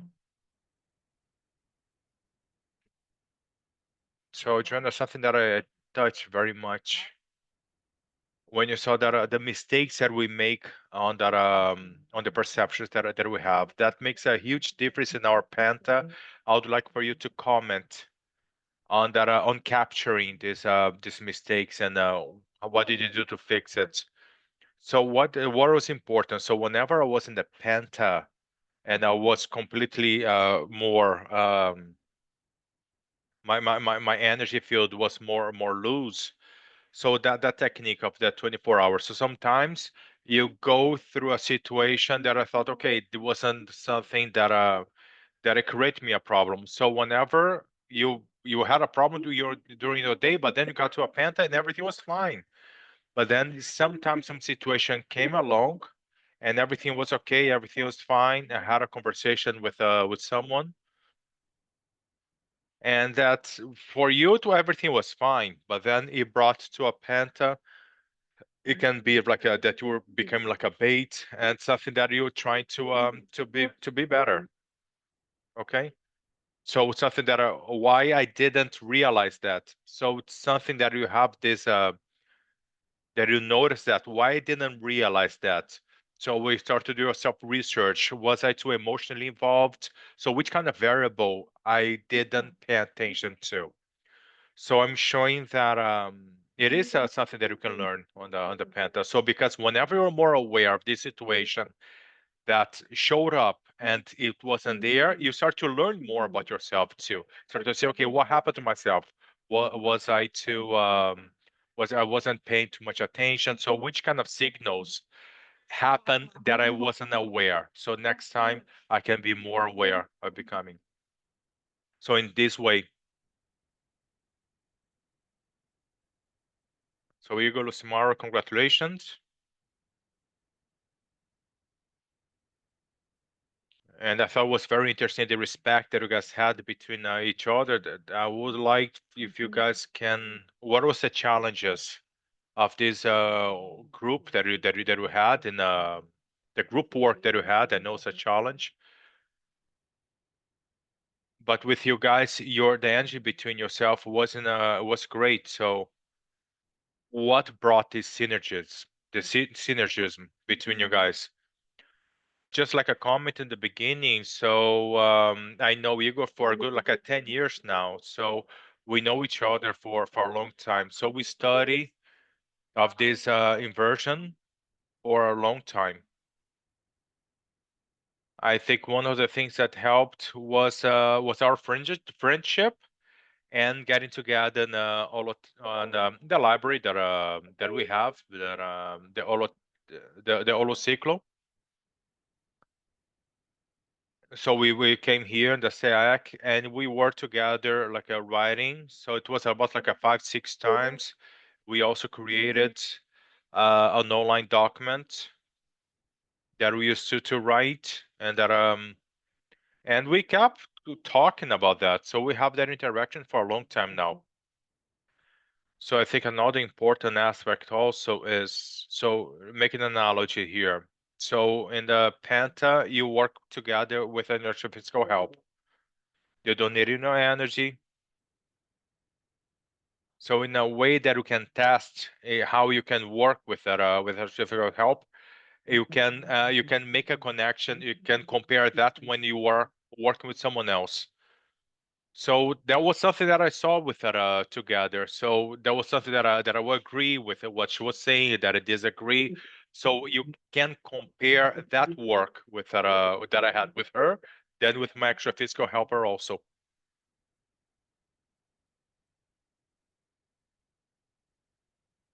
Do I have an online question? Hello, thank you for being here, Professor Adriana. I was thinking there was something wrong with my Penta because a lot of times I was doing the Penta and nobody showed up. And Flávia was talking about that in the morning, that we don't have any kind of conditions to have OVX because of all the assistance that we have to do. So I don't like to be in a place that we have a lot of beggars and people asking. So whenever you mention that, I say, oh wow, because that happens very often with me. So some places even showed up that I think that I go to some place that are some kind of extra physical help, and I think was amazing. Even what we're seeing that the Gaza in the Gaza Strip in Israel, it was even saying it is a hypothesis that I'm going there to help. So even today on that on the Phantom, I'm even like trying to look for to how can I do help. So I was going to ask Adriana, I was going to ask you, what's your hypothesis of why sometimes no extraphysical consciousness show up? So first of all, in my Penta, a lot of people showed up. Okay. So in my Penta, there was people showed up and places show up too. But in these places also that whenever you show up, it's you have to be careful because you don't want to evoke everything that has been happening in that particular place. So even there was even an article saying that we have to be careful with that. So what I said was in that specific time and during COVID, my Penta, it was an emergency because there was a lot of people passing away during COVID. So I saw there was a time that I saw myself leaving my body to donate energies to. So whenever you leave your body with a lot of energy, a lot of times you don't have that much lucidity. So sometimes even hard to bring your memory. So but sometimes you have some flashes also. So it happens. Sometimes I'm out of the body. I'm seeing the middle of the war. So that happens. So one of the hypotheses, sometimes you just have a flash because the extra fix helpers, they can even like leave that flash there, so we can have an idea on the help that we're doing. So it was even good because on that time I didn't see anyone, so because it didn't impact me that much. So the experience that I had was behind the deathbeds there, and I saw them, and I went through the wall, and it was very fast. And but then I lost my lucidity also because there was a time of donation more of energy. But coming back to your question, during my Panta, a lot of people show up. So I did have a lot of I did have in the Penta also that I was in places that was completely in a very bad way, like in a war zone kind of place, and I didn't see a lot of people. So it is hard also. So So what happened with me, like what has been showing of these places, and that with different kind of like a places also. So thank you to all. Thank you, Mariangela. Any more questions?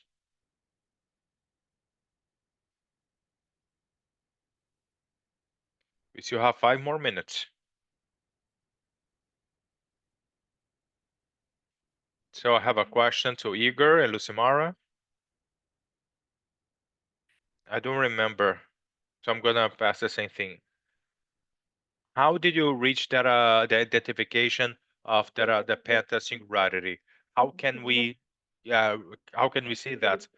The second question is, what's the effects on the practical way of what changed?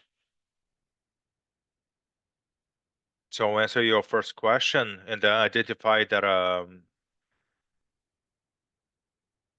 So each one identify on that in each way by self-research. So in it was like on my diary. That was to write down my penta. When I put it like a 50 OBEs that I had. So through on that, I had this. I saw that I had more of this higher average of having out of better experiences, because I see that a lot of people, they have this kind of they have a hard time getting out of the body, but I do have it comes very easy for me. So this 50 OBEs that was with a very high lucidity, and that was helping other extra physical consciousness with help. So I saw that I had this singularity of to have these out-of-body experiences to help others. In my case, was more on the feedbacks and the self-research, like what Lucy Mary said. But the feedback that I had with the helpers, whenever I was organizing some kind of event, that was something very very interesting, because there's nothing. I had a flow going up. There's nothing bad happen. So that helped me. That really helped me a lot. So even something that we were talking about, we were giving also feedback from between ourselves also. What was the singularity that was happening? So we even had this conversation also. What do you think was your singularity? Was my singularity? And we spoke about that too. So we had this conversation about that too. This feedbacks on that. So after that, you see ways that in some conditions that you could not see your own self, but I saw that I saw all the traits, strong traits that I had. So in articles, I did put everything there with like a power safety and other examples. So that was one of the examples that I came. So whenever I got to this process, there was something that I couldn't see myself. So the ectoplasm and the energies. So I started to see that whenever I started to see, and that all these traits that I was following, so there was a big consequence on me, and that with my penta work, and also with the evolutionary help too. I used to do that very much with my own self too. So I used to have more self-awareness also, and I used to feel more confident also with my own self. That I was able to work more with others. So I see that like trusting yourself, and you increase that the out of body experience. That was a big change on that, and very singular with me. Alrighty, guys, thank you. So we are done with this table right now. So thank you everybody right now for being here, Professor Adriana and Sonia and Igor. Now we're going to table number 4. Thank you.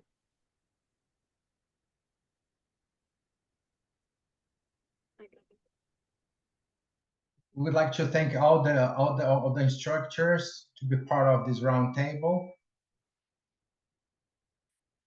Round table number 4. interassistenciology. Silvia Balot is going to be the mediator.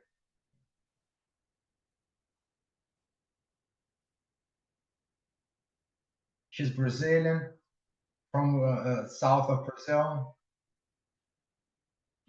Biology, volunteer since 1995, Penta practitioner 2010, and co-author of articles and volunteer at IC Penta IC.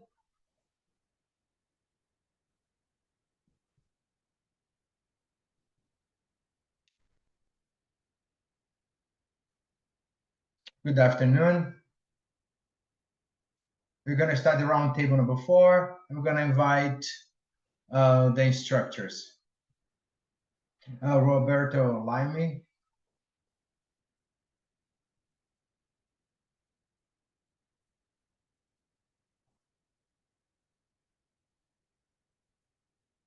He was born in Recife, and he lives in Foz do Iguaçu. In undergrad in biology, a master's degree in ecology, university professor and consultant. Started in conscienciology in 1991, started volunteering in 1993. Instructor since 1996, Penta practitioner since 2000, verbate author and book writer as well. In Epicon since 2017, and currently in the CEAEC as a volunteer, and the Consectivist, the seriology in holobiographies. Welcome. I'm going to invite Pilar Alegre.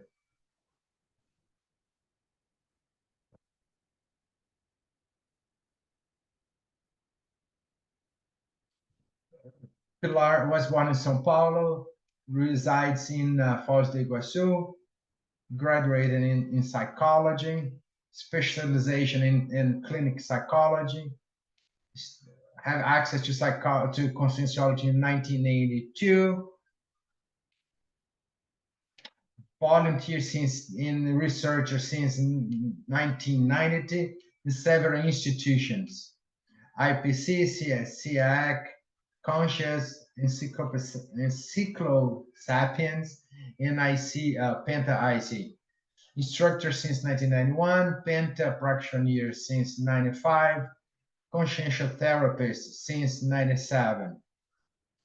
Author of several articles, verbates, and books, and co-author in books. Cognitive Connection in 2005, Penta Diary,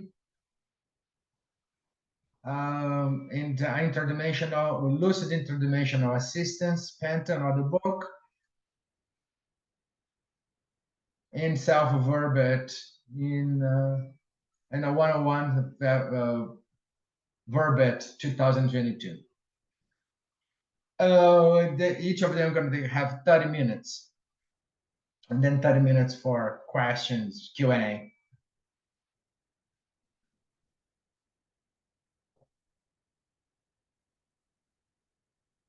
Good afternoon, everybody.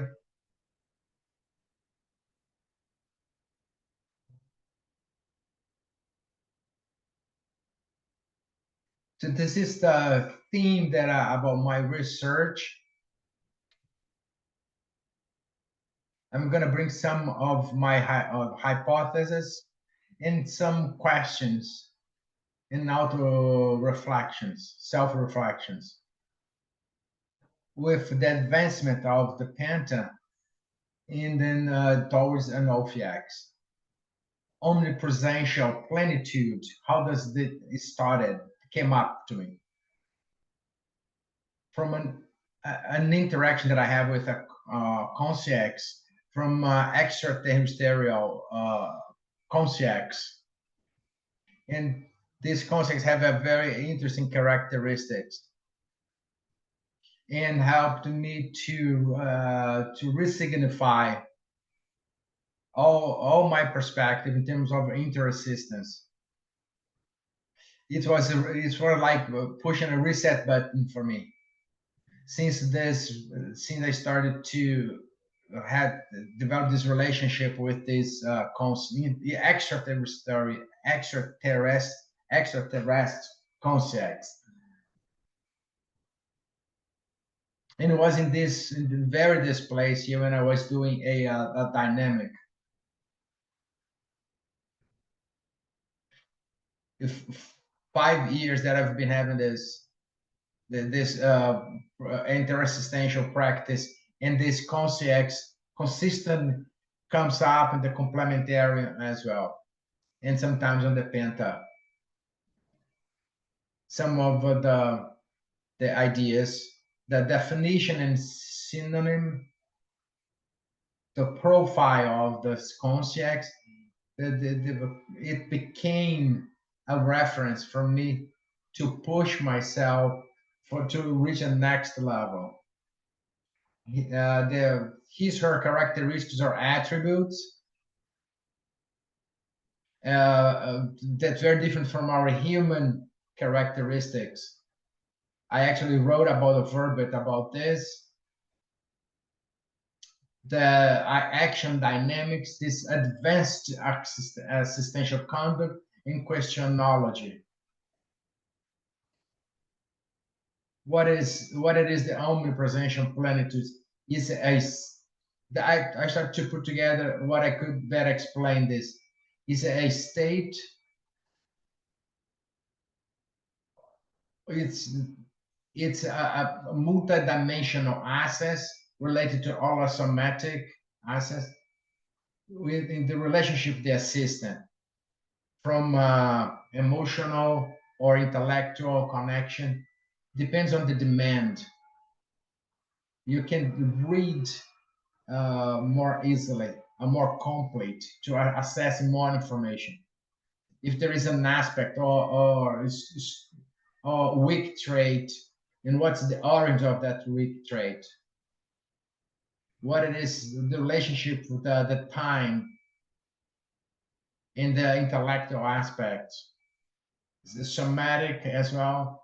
But this reading, this overall reading, is an attribute that I observed with interaction with this conscience. It's not simple, but the effect, the result, it is extremely direct and objective. The way I summarize this is the capability of the precision, the precision capability of the exactly timed evolutionary path, what it is really the roadblock, what energy that she can put in, what information she can be brought, so the person can resignify the way that she is or he is. This plenitude, the state of pleasure, the person it's arrived with 100% dedication, and then it captures the maximum amount of information with this level of precision. And we interact, exteriorizing energy, and then you're going to cause a change on that person. It's a very much mature consciousness in this complexity that she can manifest. I'm trying to codify, and I'm trying to learn how can I apply this during my penta, or when there is a complementarian as well, or during the courses. Next. A citation from Waldo. In the evolved communex, consciences predominantly think and deal with other consciousness as they themselves have already reached the fullness of evolution, and thus it become unnecessary to concern first and foremost with themselves.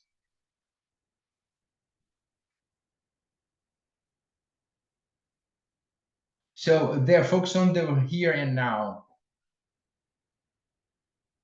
It brings a lot of reflection. So I gave an interview to the neuroscience, and the scientists, the people usually 95% of their time thinking about, and 5% only of focusing. There's an exercise to reach this plenitude level. When we talk about interdimension, multidimensional, it's even more complex.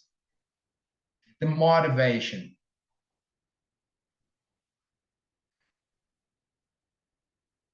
The motivation was this concept as a reference.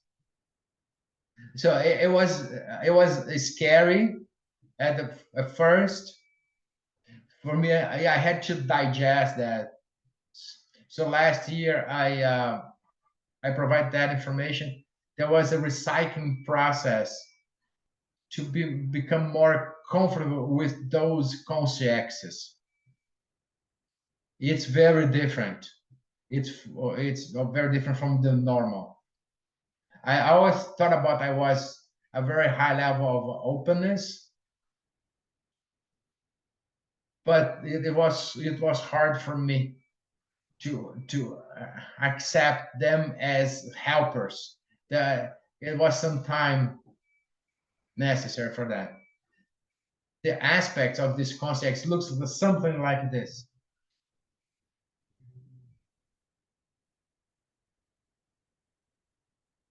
It looks like more with this appearance, but when I met this concept, I was trying to set up the field, the energetic field.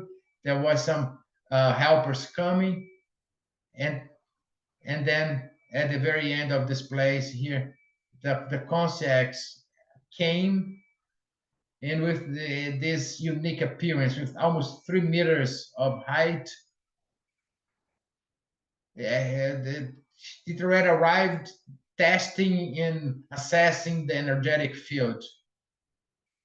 So others were following these concepts, very calm. Everything is peaceful.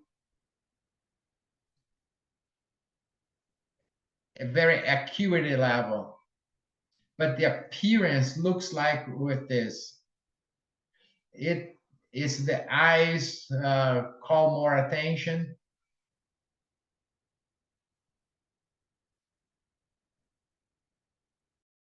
It looks like when he walks, the knee, it works in a different way.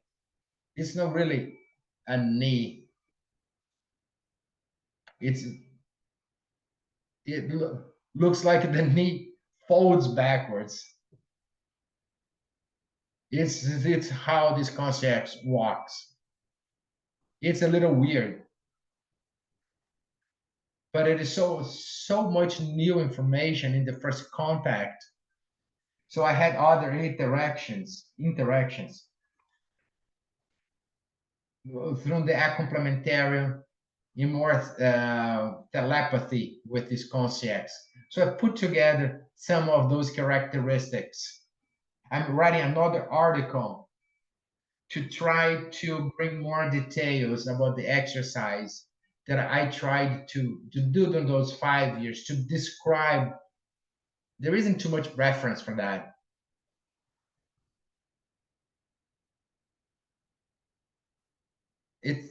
It's from you know, I'm calling it parabiology. It's a reverse engineering, and then you decodify to understand how it works. And that's kind of what my approach for this. And why that form? Is it me that I can't understand that? Why that is he manifests himself on that way?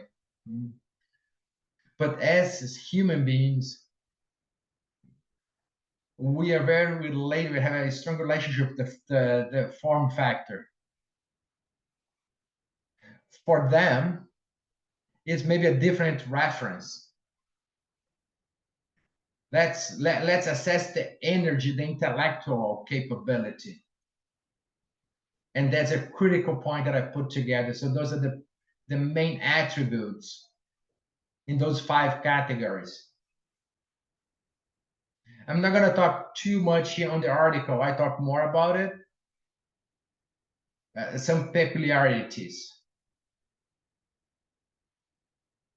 The plenitude, this availability, 100% of, present in during the assistance moment.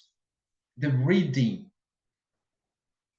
and the concierge also helps to do. His focus capability was the first thing that caught my attention.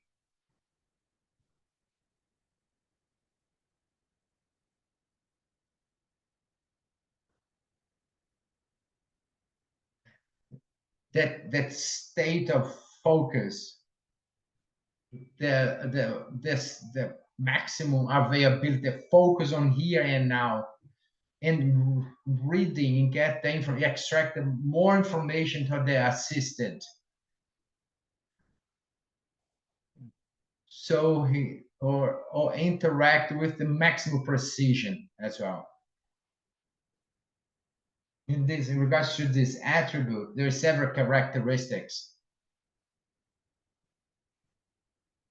The security, tranquility, the level of self-security, the dedication. There is no doubt. He doesn't transpire any doubt. Not that he knows everything, but he's so focused on that moment. It's like a surgeon, just a high complex surgeon, like very specialized neuro or cardiologist surgeon, really focus on the very complex type of surgeries. The self-confidence has to be high. He takes it very seriously, that intervention on the focus on the assisted.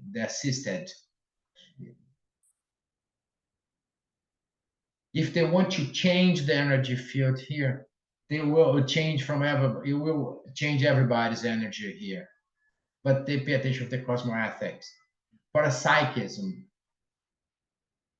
this highly accurate psychic reading to context of the assistant, bring like information from the past, or if it's the group, what it is the weak trait of the person of the group, in all the history of the assistant. It's several to do that assessment, to put the right energy to attenuate or reinforce some specific strong trait. So maybe to change the way the assistant see things. He's very careful and being very precise, to very deep in terms of the quality of the assistance provided.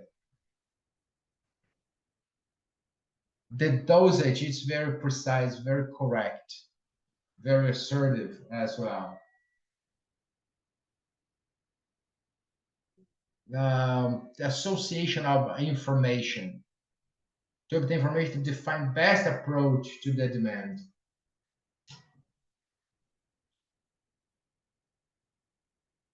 I didn't catch this like right away. It was along those years.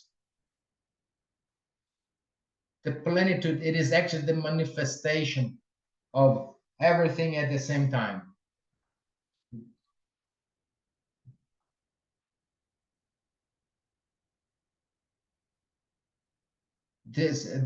She brings all those attributes at the same time.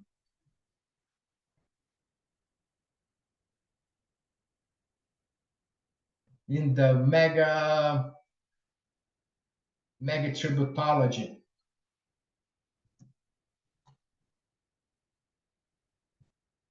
the orange of the place that she's coming. A vision of where how he can use better that information collected. And I'm going to give an example here to give as an example. Interassistentiality, the coupling, it's very concerned about the parasecurity and very only go if there feels a high level of security. That's one of the main topics that is very important.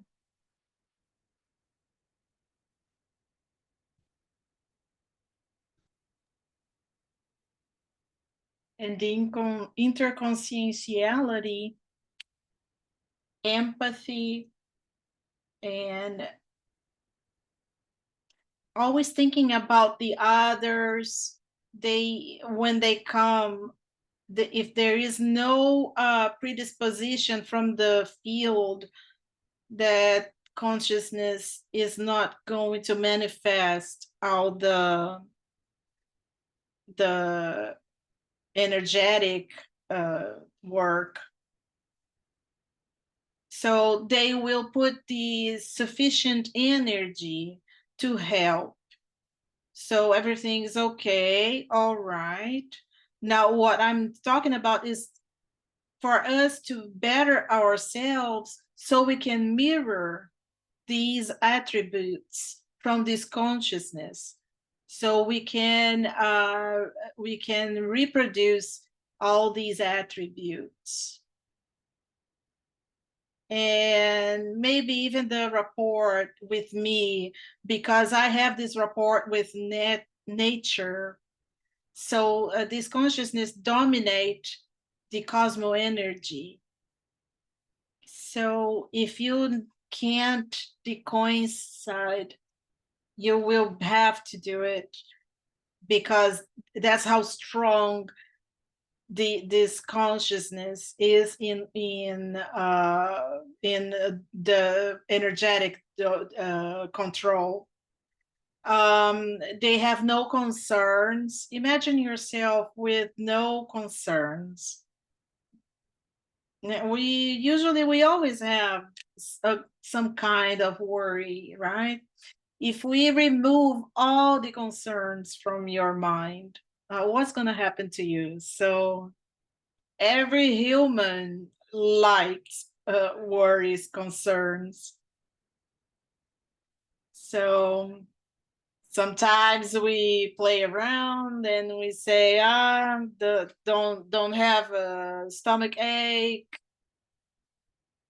But this level of no concern is because this consciousness is totally focused and is applying all her energies through the assistance. Well, sometimes there are some problems. The consciousness is having problems and troubles and everything. And this consciousness showed me that it is possible to do it, this kind of assistance. They have no patience. It impacted me a lot. A lot of people say that I am patient, but who knows me knows that I make an effort to be calm and patient. And I've always thought that this status of being patient was awesome, but they don't have patience. It's not like they are aggressive or rude. No, it's not that. They don't have patience because they don't have anxiety. So patience looks like being like being a snob, like, oh, I have to be patient with this person. But for them, this is not important. For them, important is to be precise. What can I do right now at this moment?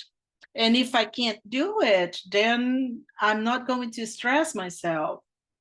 I don't have anxiety to resolve the assistance right now because this person can't be in problems and reacting. And they don't actually enforce anything. So apparently there is no evolutionary rate. So they don't force anything. They only come if there is an open space for them. Deep realism, prepare for mirroring.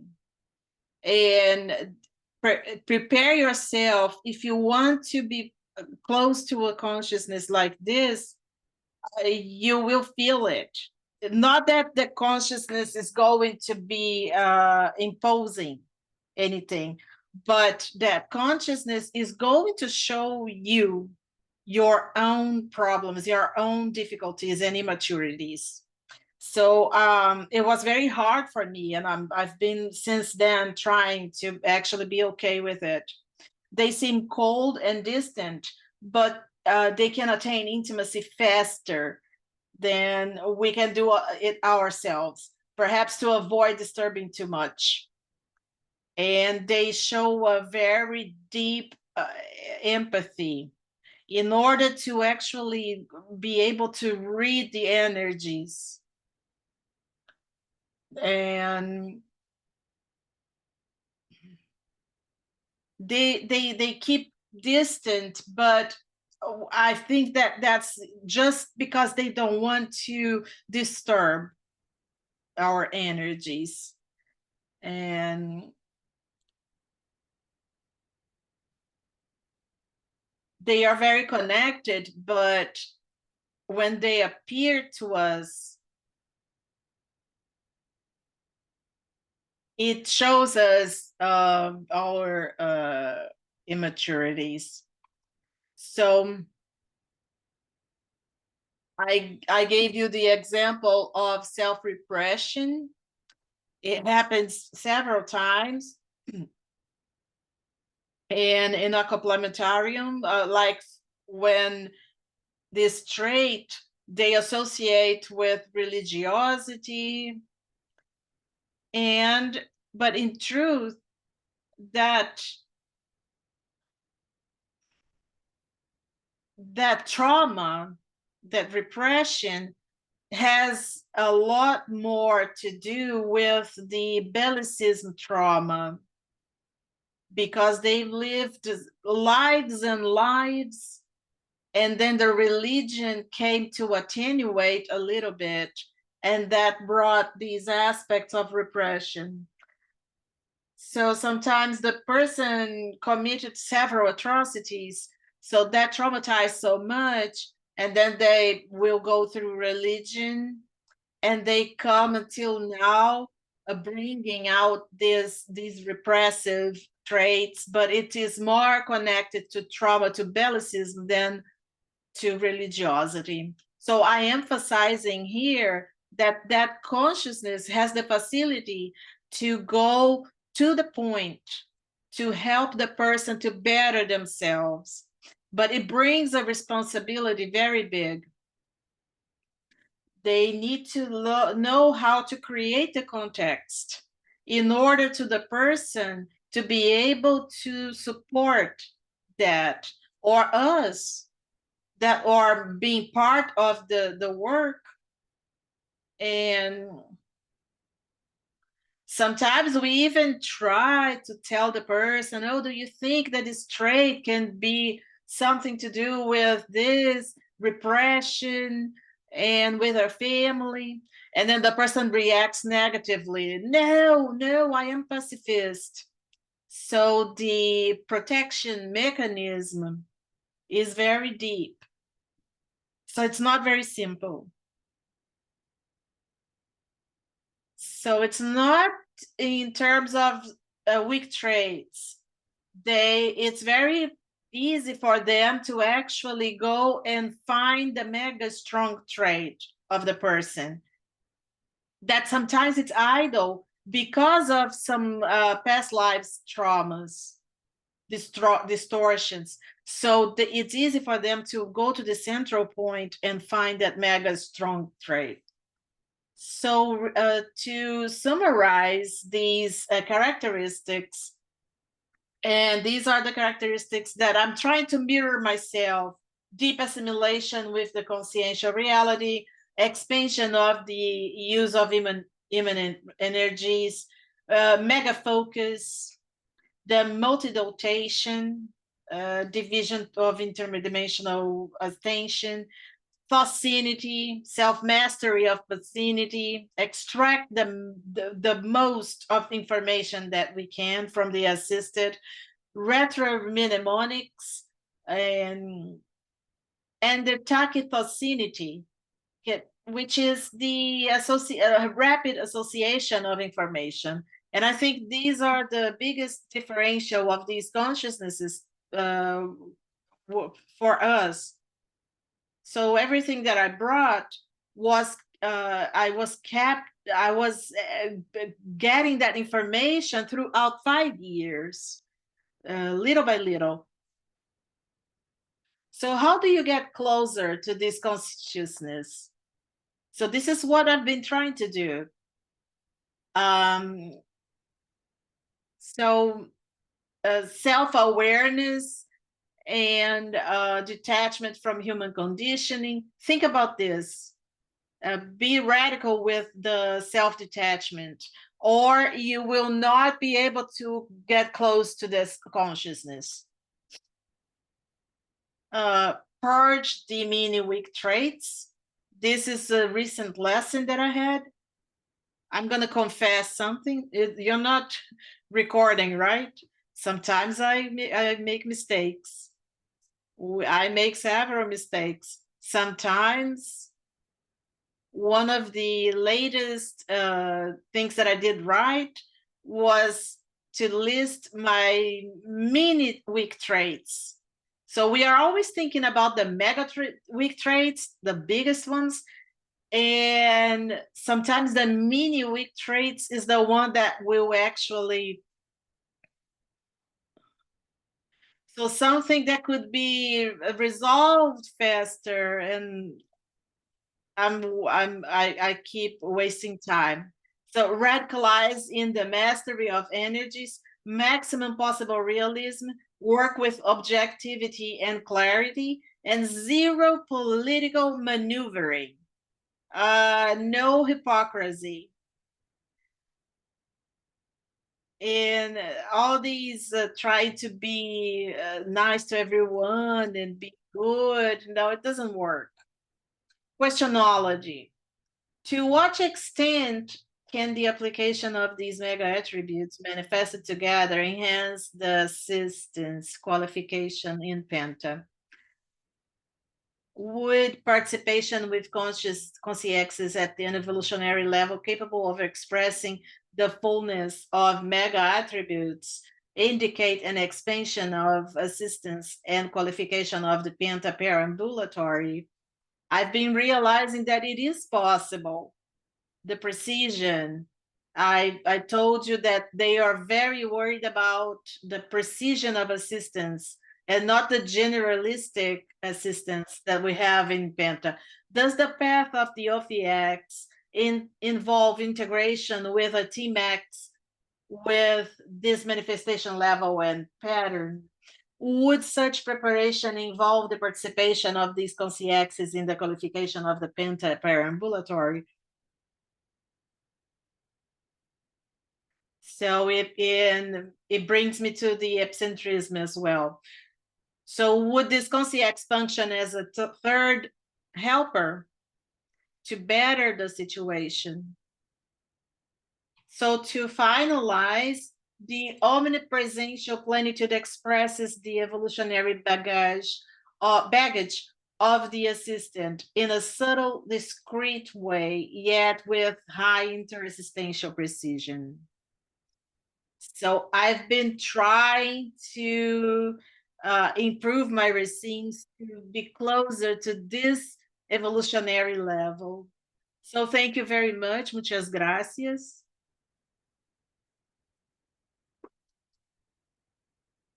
Thank you, Roberto Laine, with your report. Now we are going to invite Pilar Alegre to show us her report, Self-Relay Penta, Personal Proposal Established Through Self-Experiences.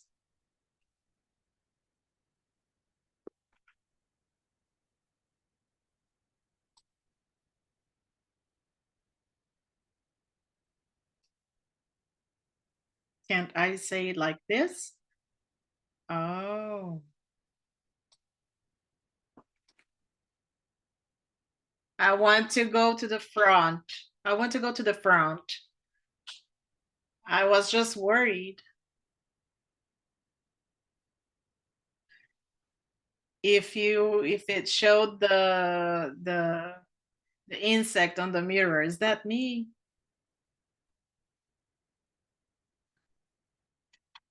Let's see if I can. Because if he had the coupling, I will have to. All right. The title is Self-Relay Penta, Personal Proposal Established Through Self-Experiences. To the oldest ones here, you will remember that kind of sweet, the kind of dessert I made of my life in this Risoma. I could actually find out about 4 lives in one. So first, infantiology, and then initial resident in the basement, and then the consciential family. So Risoma was in 1940. And I was born in a basement. I don't know if you remember the type of houses that had the little window right next to the street. I was born there.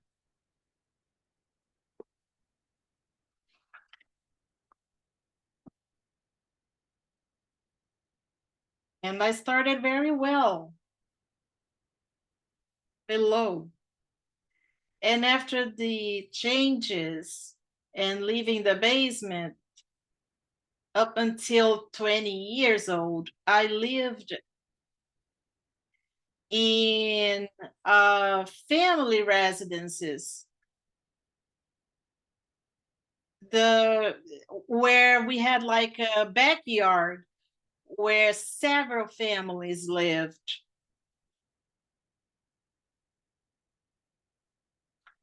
From the beginning, my parents went to live with my grandmother, Italian, and we moved to a backyard that had 3 rooms where we lived. So I've lived in this type of residence until my 20 years. When I was 20, that's when I moved to our own home. So let's see what happened. Because this is the childhood. Dr. Waldo reminds us that from 2 to 5 years old, we receive that influence or the innate ideas from our intermissive course. And I don't know if I elected or if it was donated to me, a very assistential mother. My mother was a worker in a factory. And when I was a child, I used to go to that factory, chocolate factory, several times. And at the time, we didn't have so much technology. So the the way they made the chocolates was very different from now. It was an Italian factory from an Italian family, and it was manual work.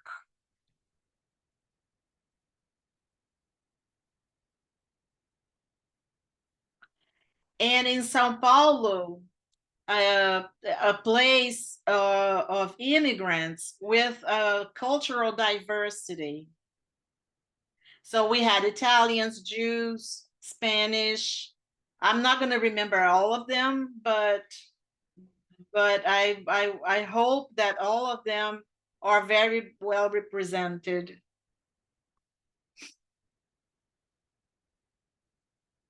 If we have millions of lives, imagine what we've done before in this world. What can we know and learn? Let me drink some water.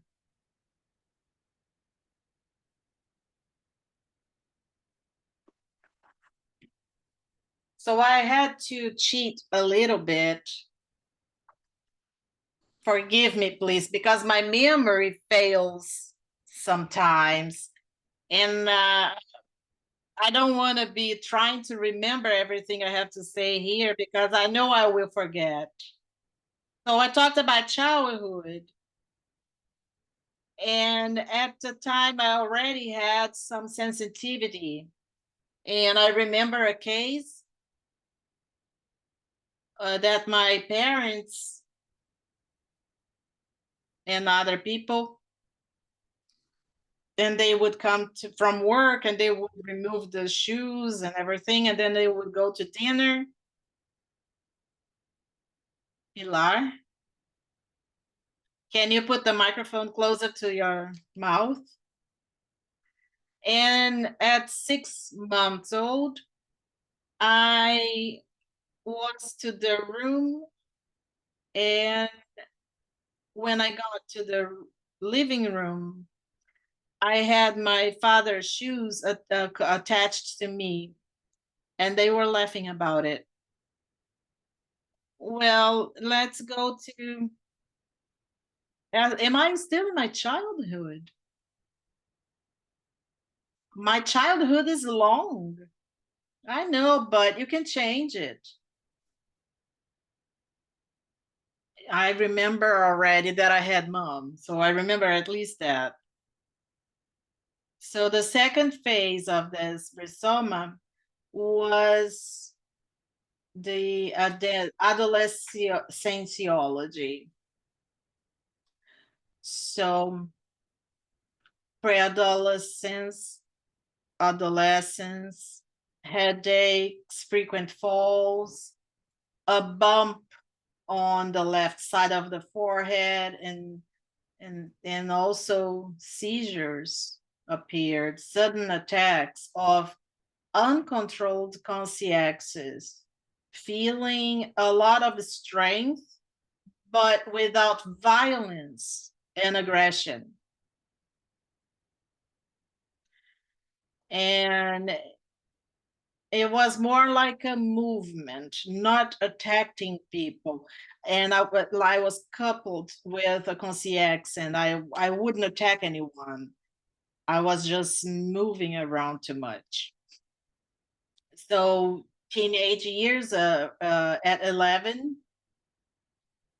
And now when I was studying this research topic and this report, that's when I was able to make some associations connecting with some experiences. And that's why I was able to report some facts and also the mediumship of parapsychism, because it altered my behavior suddenly, where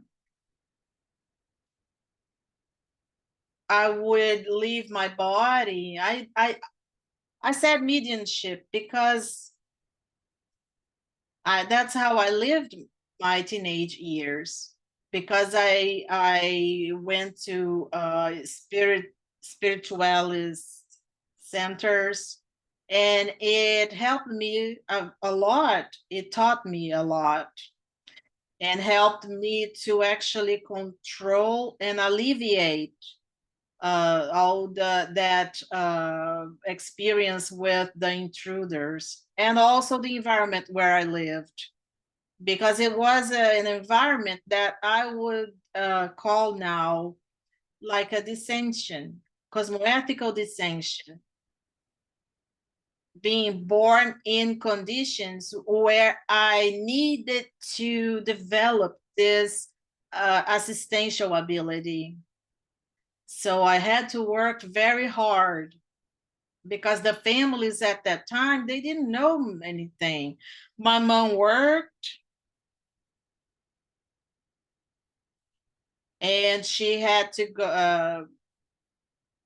She would ask days off in order to treat me with psychologists, psychiatrists, and then what happened when in that period? I would leave my body a lot, and I would go to several places, and nothing, I wouldn't find a solution. So sometimes they would take me, and it wasn't a bad this, it was just difficult to understand. I didn't understand, and they didn't either, until I found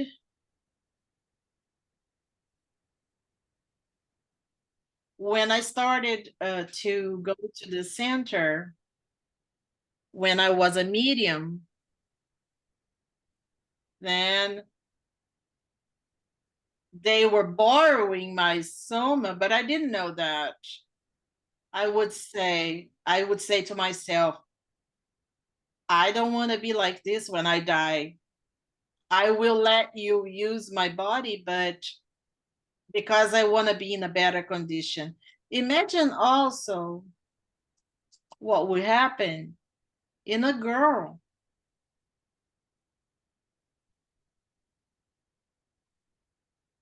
Look at your body, and then he would wake up, and then they would wake up and realize that they were not alive anymore, and some of them would come with their mothers. And extra physically, some mothers can be worried about their kids. I'm gonna drink some water because I need to be less emotional.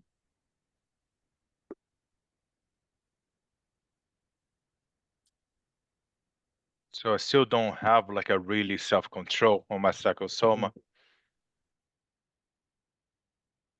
So, 30 years of penta. So there was a part of my teenager. So you can have an idea, have some details in the article, okay? So the next phase. So the marriage.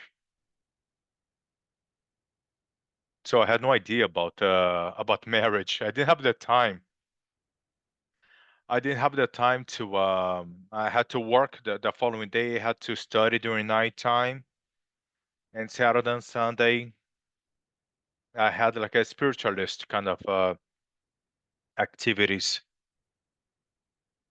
So I used to be with my spiritualist church. So there was a very singular name. So his name was Jose Damori, and he was one of the managers over there. He had about like a 7 years old, and he was one of the persons that told him that you have to develop this mediumship. So let's move on from there. So So I used to have a lot of self-confidence. I used to go by myself. So between like a 12 years old to 22 years old, I used to go to spiritualist sessions and have this work with these intuitionists. But during the session, I was to be with the manager there, Mr. Jose Damore.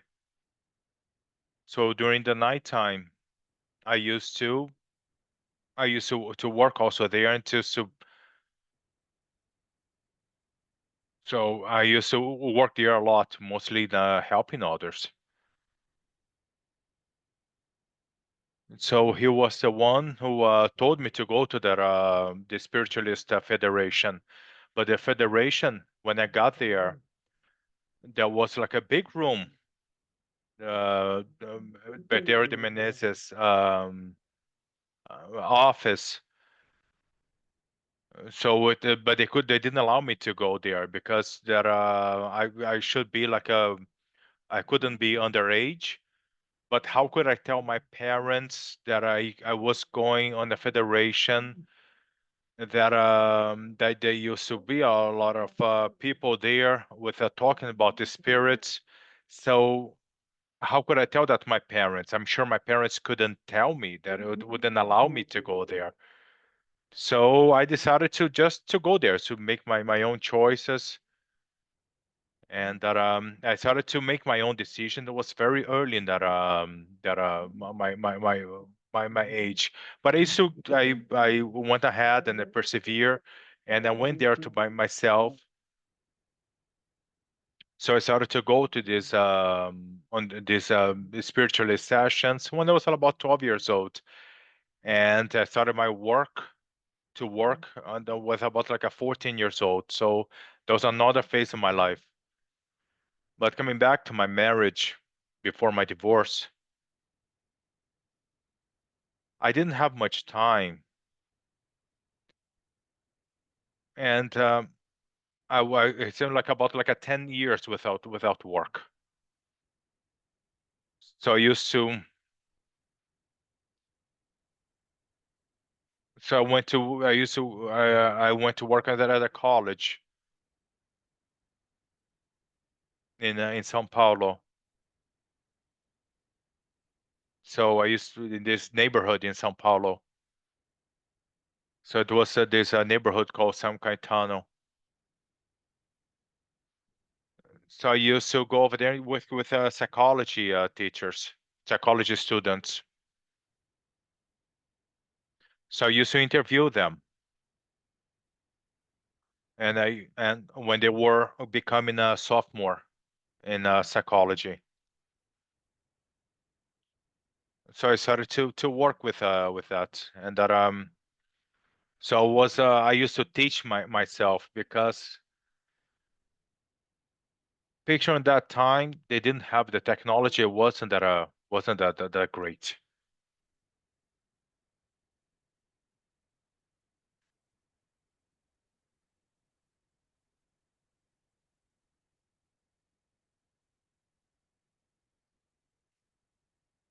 So back that time, the main thinker was Sigmund Freud. But then it started to get better too.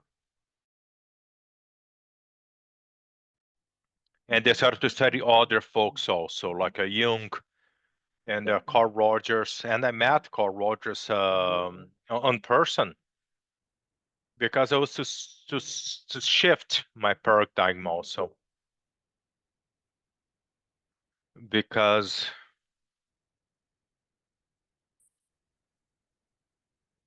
the students had to do this change, so the students had to do psychotherapy before ending college.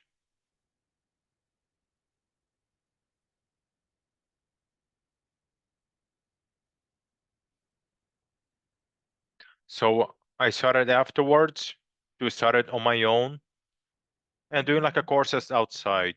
So it Gestalt approach of Moreno, like a psychodrama, I used to search everything and read about everything. So we used to have that books of the Pensamento, a company, and they used to study this more humanistic kind of approach. So I started to study more that because I had to I had to work somewhere else like a part-time in doing my own practice too. So in my practice ship, I used to read more and approach more the humanistic because it was something that I enjoyed more of this approach of more of a human kind of approach. And what else?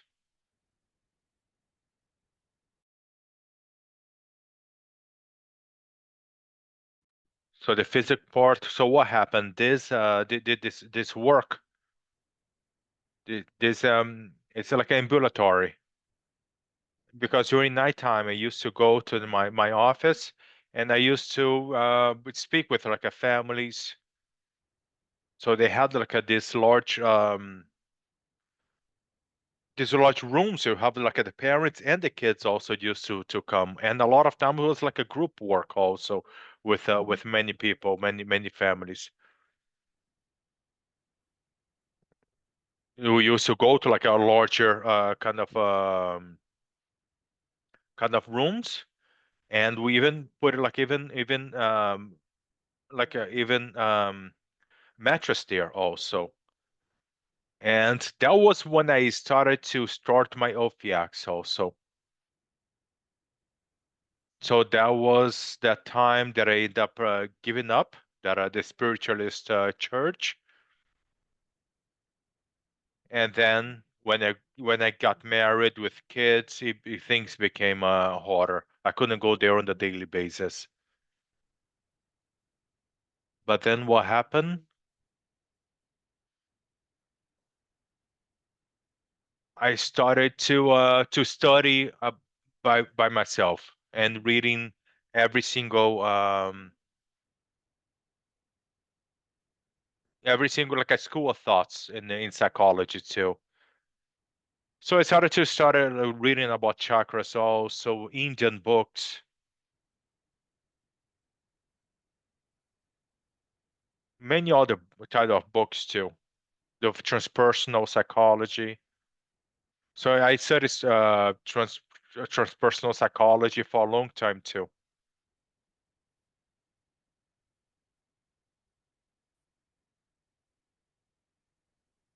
So in this time frame, so I used to have more of a hard time to accept my mom passing away because my mom, whenever she retired, she helped me a lot. She helped me with the help with the kids, and she passed away. She had a cancer in '76, and that was very hard for me because I used to work. I was with her all the time. So to my dad, I think was a big step, existential, a big step on his oath. Because my conditions wasn't that wasn't the best. We used to have like a grassroots kind of work. Um,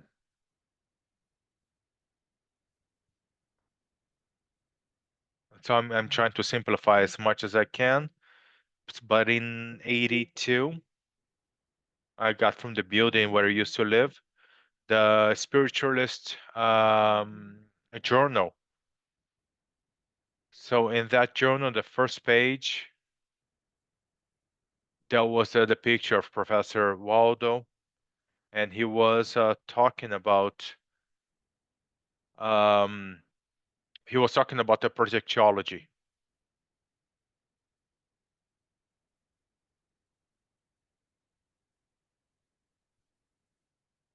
So this journal,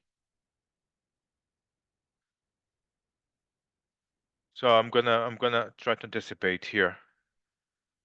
So Professor Waldo, when I went to the spiritualist church, I met Chico Xavier and Professor Baldo also, and there were a lot of comments about their life and what they were doing. So in '82, I got this journal, and I went to see Professor Waldo. So it started in the August 1st of '82. So I started in August 1st of '82. He started actually in March. So that was when started another gentleman also called Monsieur Gonçalves too.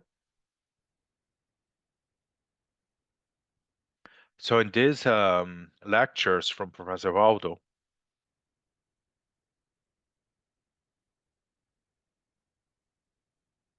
so in these lectures, Professor Waldo gave all these ideas of these themes of conscienciology, of projectiology too. So in 1986, so that was when I saw Professor Waldo again in '82 to show the time that I used to go during that time, and they used to go to São Paulo all the time. So they used to stay at my house. I saw when where he married. So there was in the building, the building called Italy building, a beautiful building.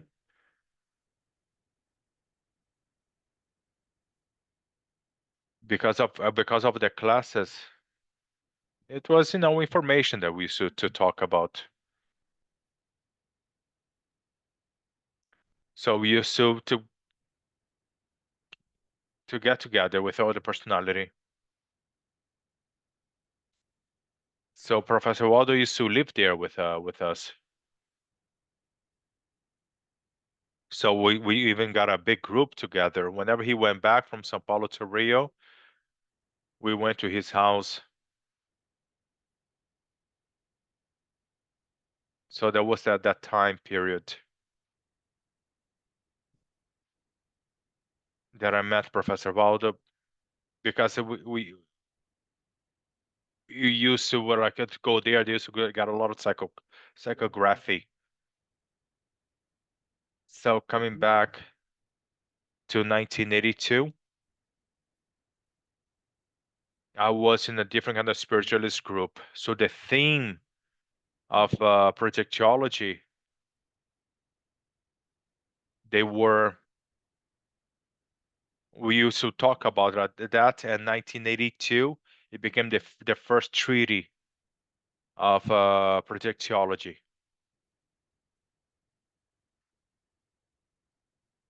That was at the first thing that we're talking about was um, like a passage to the darkness.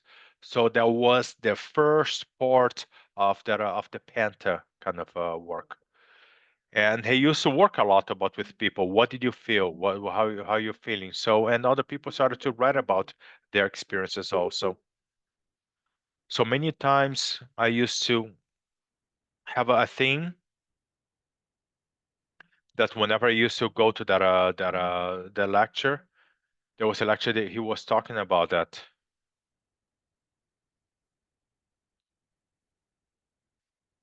So there was a new paradigm that was forming to myself too.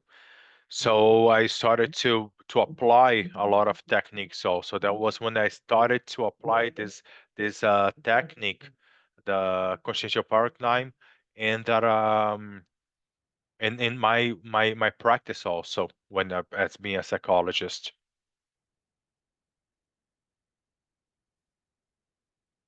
So we are almost done.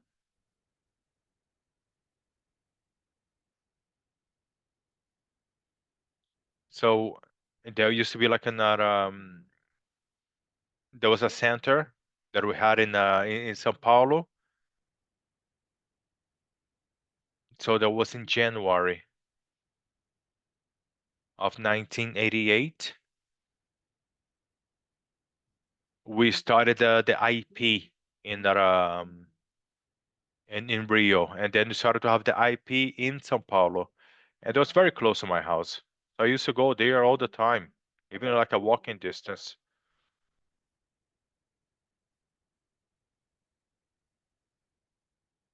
So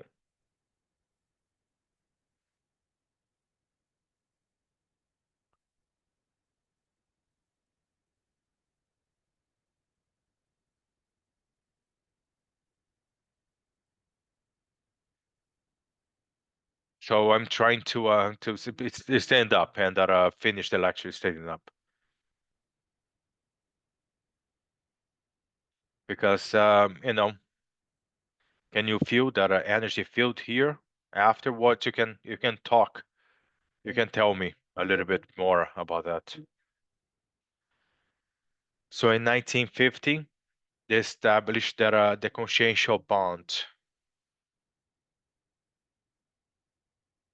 So there was a time when I wasn't started to work very hard. So Professor Waldo started to talk about that.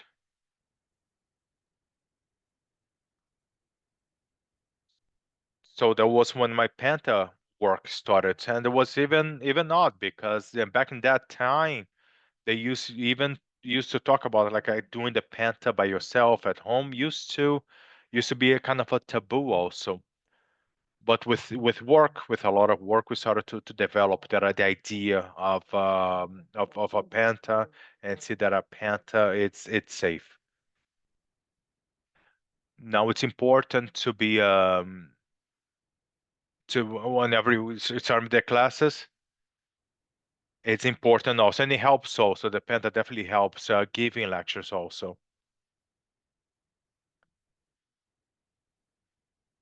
Because I used to have a lot of conflicts with my own self,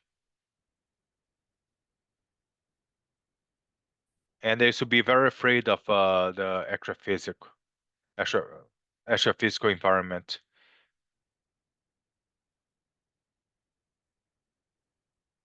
And then in Rio, yeah, I even if to used to sleep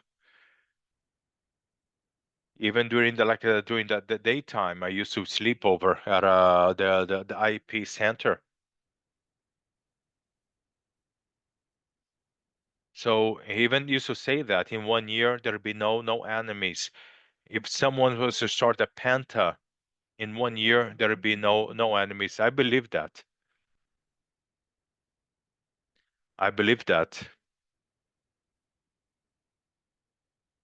But then we start to get we to happen more, but in a different way of when I mean enemies, it was people being helped. So it completely changed the paradigm of the ambulatory kind of work. So I worked like 18 more years. I had my own practice for another 18 years, but things definitely changed. But my practice, it wasn't that. It's not anymore of that the help of from a psychologist, but it was more of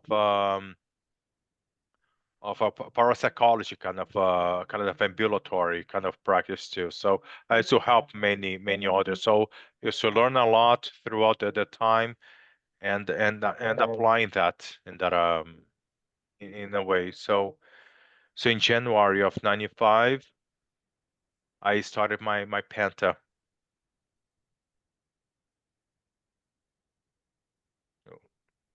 And with I feel myself more with I used to trust myself more on that the Panta. So in 2025, I'm gonna reach 30 years of Penta. So it's about like 11,000 hours.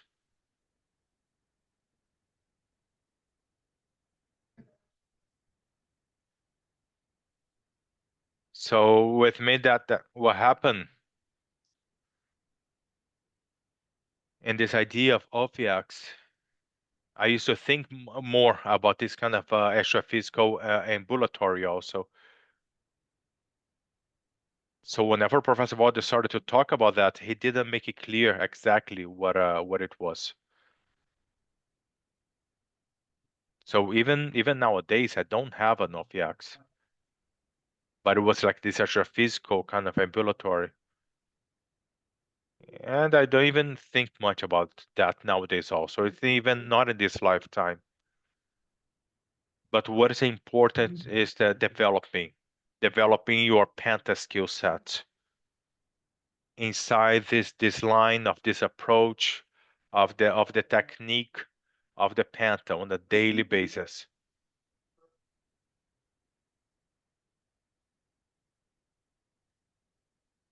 So I talk about the consciential family. Like, let's go to the next slide. Depends. If you want, we can go back.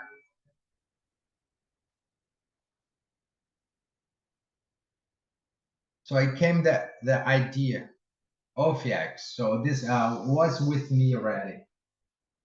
This concept, the work, the pocket, the extra physical pocket.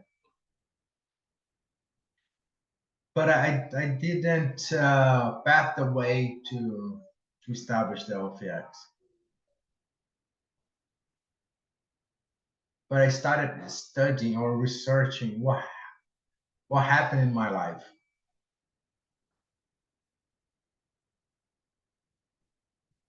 I'm gonna read for you.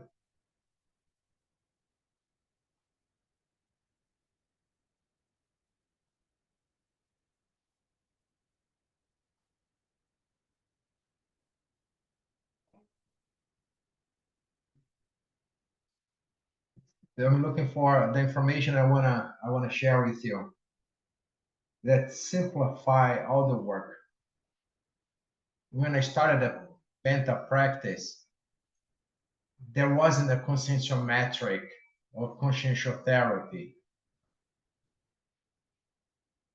So I started the CPC.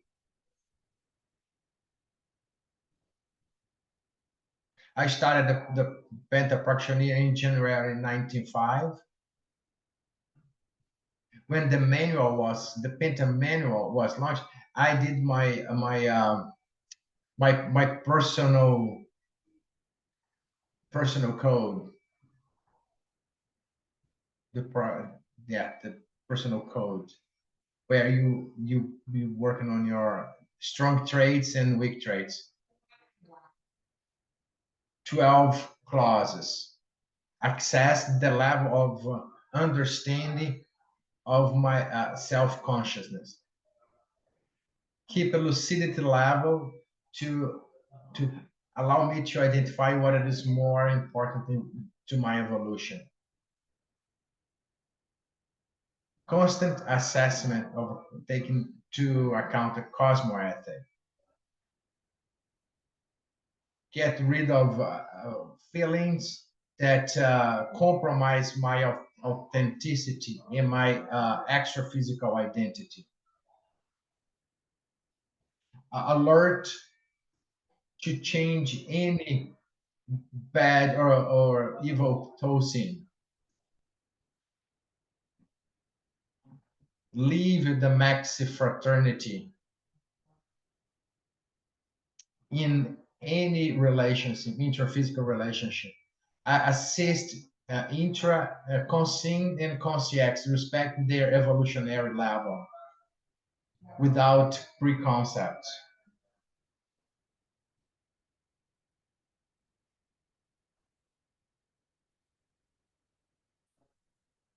Do not feed dependency on me and vice versa.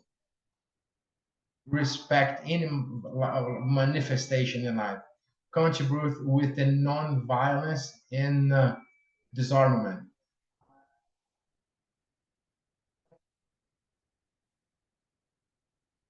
Those are the clauses of my personal code, evolutionary personal code.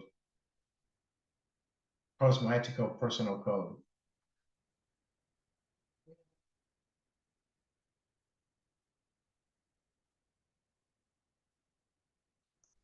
Autocompletism, completismology. That's why I fill out my work.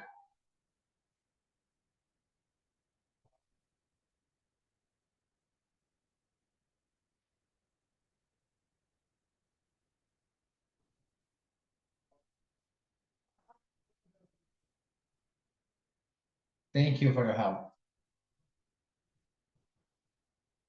So we learn from one another.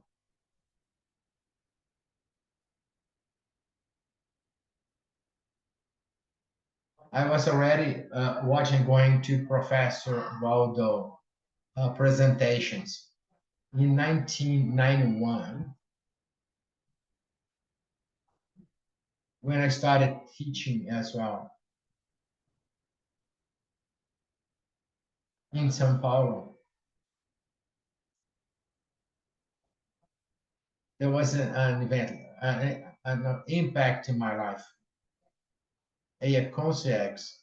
So let me explain this. I was lying down.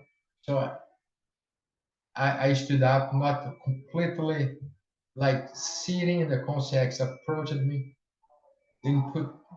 and pointed his finger on my nose. What are you doing here? Here. This was doing the ECP2 course.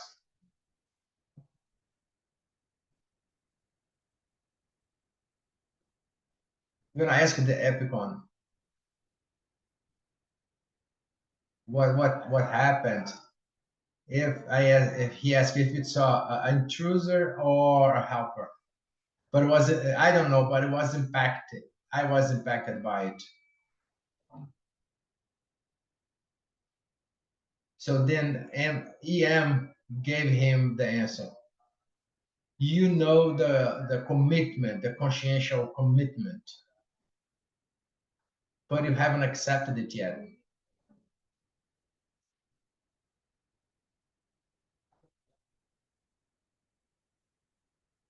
There are some nodules in your personal memory.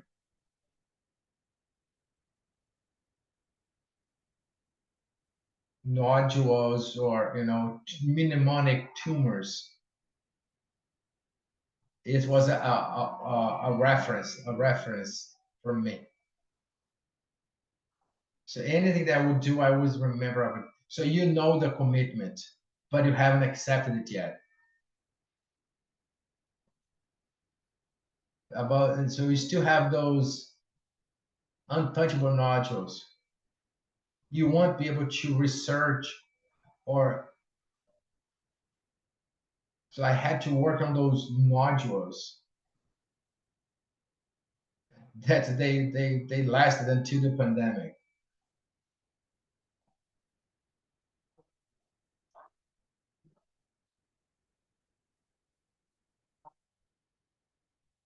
He clarified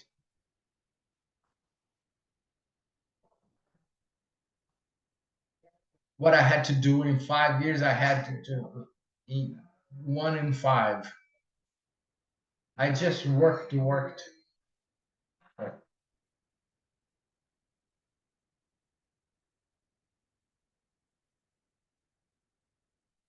But it was in 1991. When it was April 1990, there was another event. EM again. With what he had, there is a disconnection between the theory and the action, and the practice. You think more than do. Thinking, only think, but not doing anything. The action depends on you. Trust in the assistance. Trust in you've been assisted. Believe in the assistance. Several things were resolved. You need you needed to change the expectations with diplomacy. So we need to learn more diplomacy with Flávio.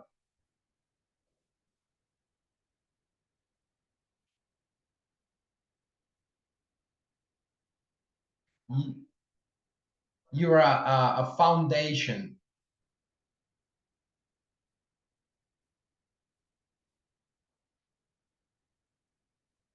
It was like a pillar. So let's see what happened.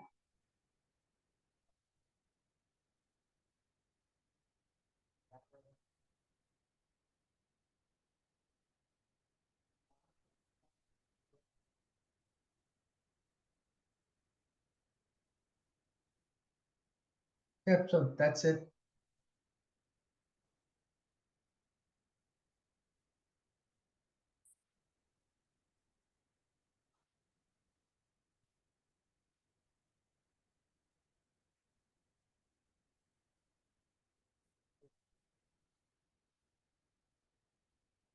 I came up with the concept of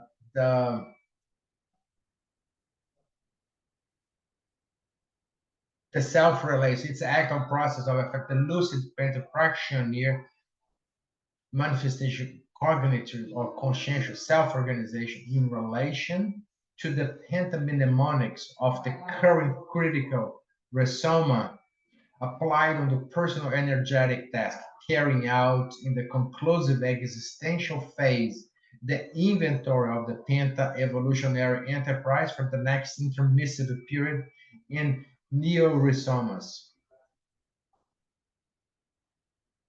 Penta ad infinitum,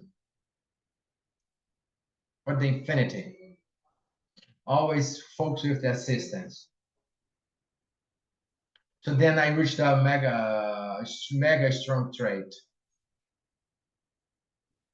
Self-experiences as a mini piece of the mechanism of fraternity expanded the parapsychic self-cognition of self-relay Penta in the next lives. So they want to ask you questions. So there are people here want to ask you questions.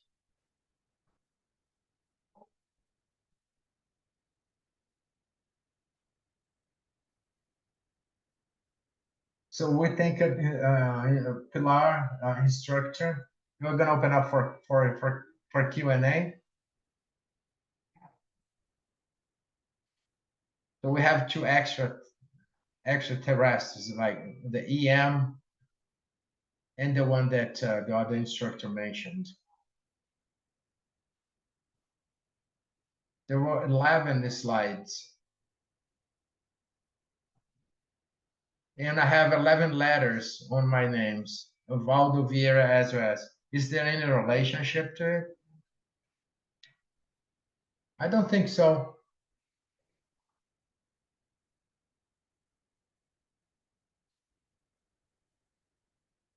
So make the earth your consciousness.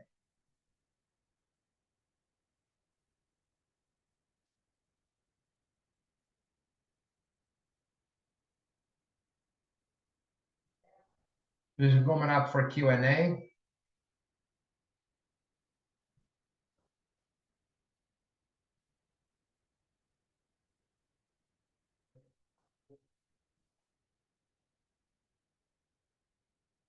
There is no sound.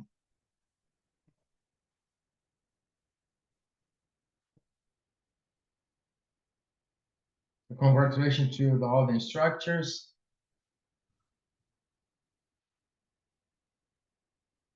And my questions go to Lyman. What caught my attention was the pattern of this extraterrestrial. And you was trying to mirror him.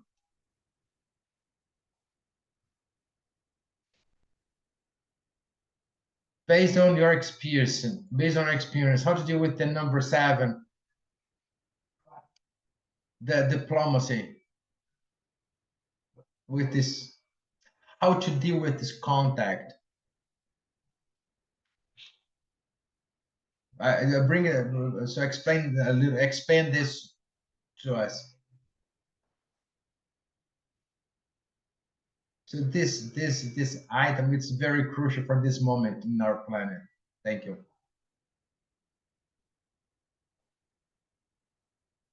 This is the politics and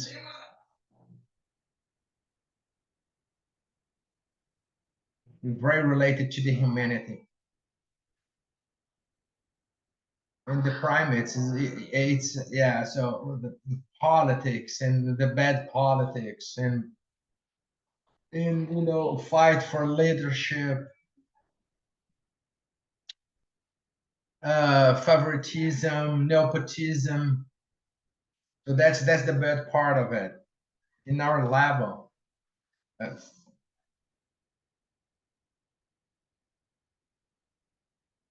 We needed to see the more subtle aspects. What it is, self-image. How do you how to behave yourself, your posture, how you react in regards to can interfere or could interfere in your image. For them, for them, this is too human. It doesn't matter this for them.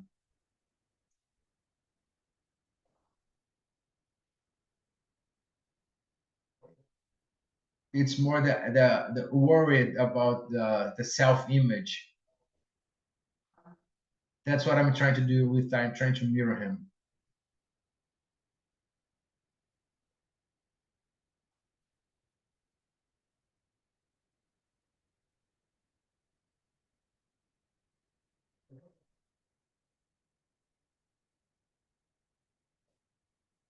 Yeah. So questions are ending now.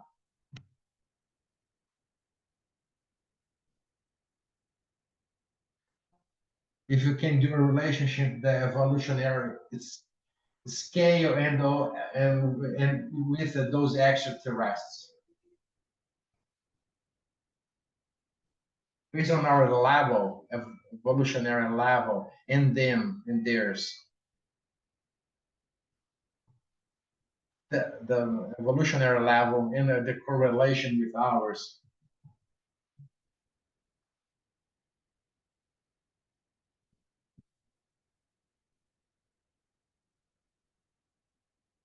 From their characteristics, the precision.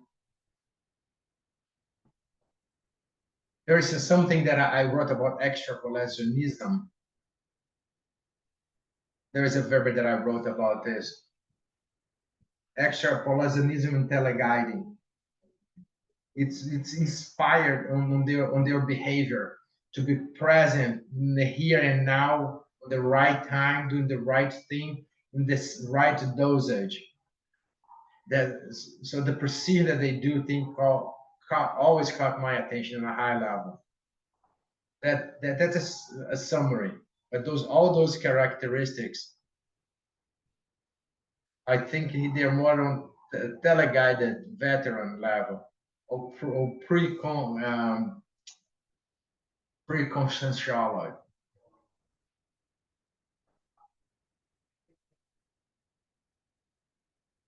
That's what I think.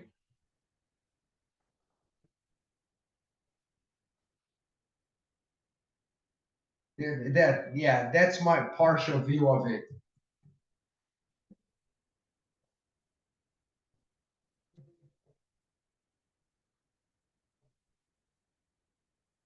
Yeah, so we are ending the Q&A.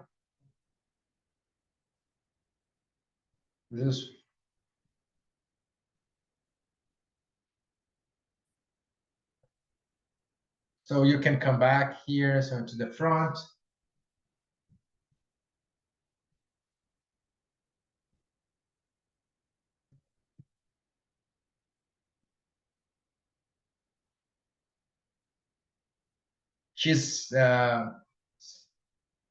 So we wanted to thank you for your presentation. for the opportunity to have you here. And for all those years.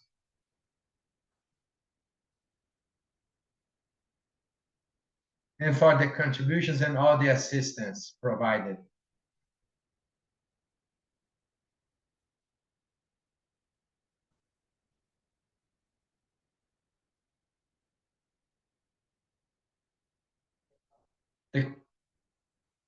I reached this completism as a foundation.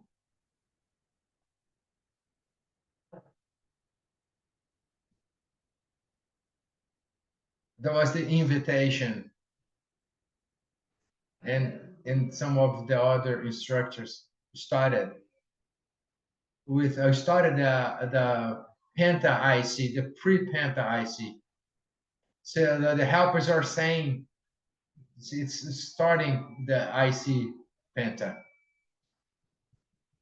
So we accepted the challenge. So invited the volunteers, and then we founded the CI, Penta CI. And we also launched, the foundation. So now I can retire.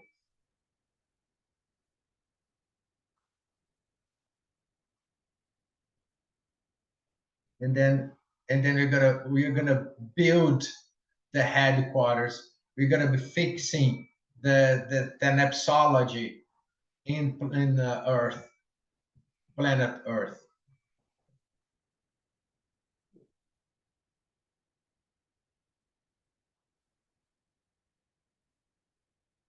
All of us are part of this structure that will take us to the real backs and pacifism of the planet. Thank you.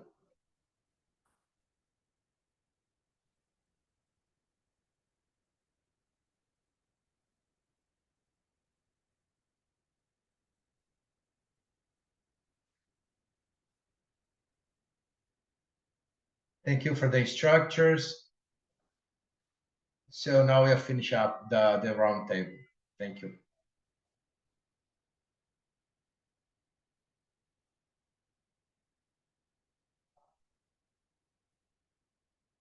And the mediator, and now we think about mediator and the structures. So we're gonna go for the coffee break. So we have some for the online attendees, the consciential therapy. You can still stay connected to this. And if you have any questions, Ana Paula, she's gonna be monitoring the chat.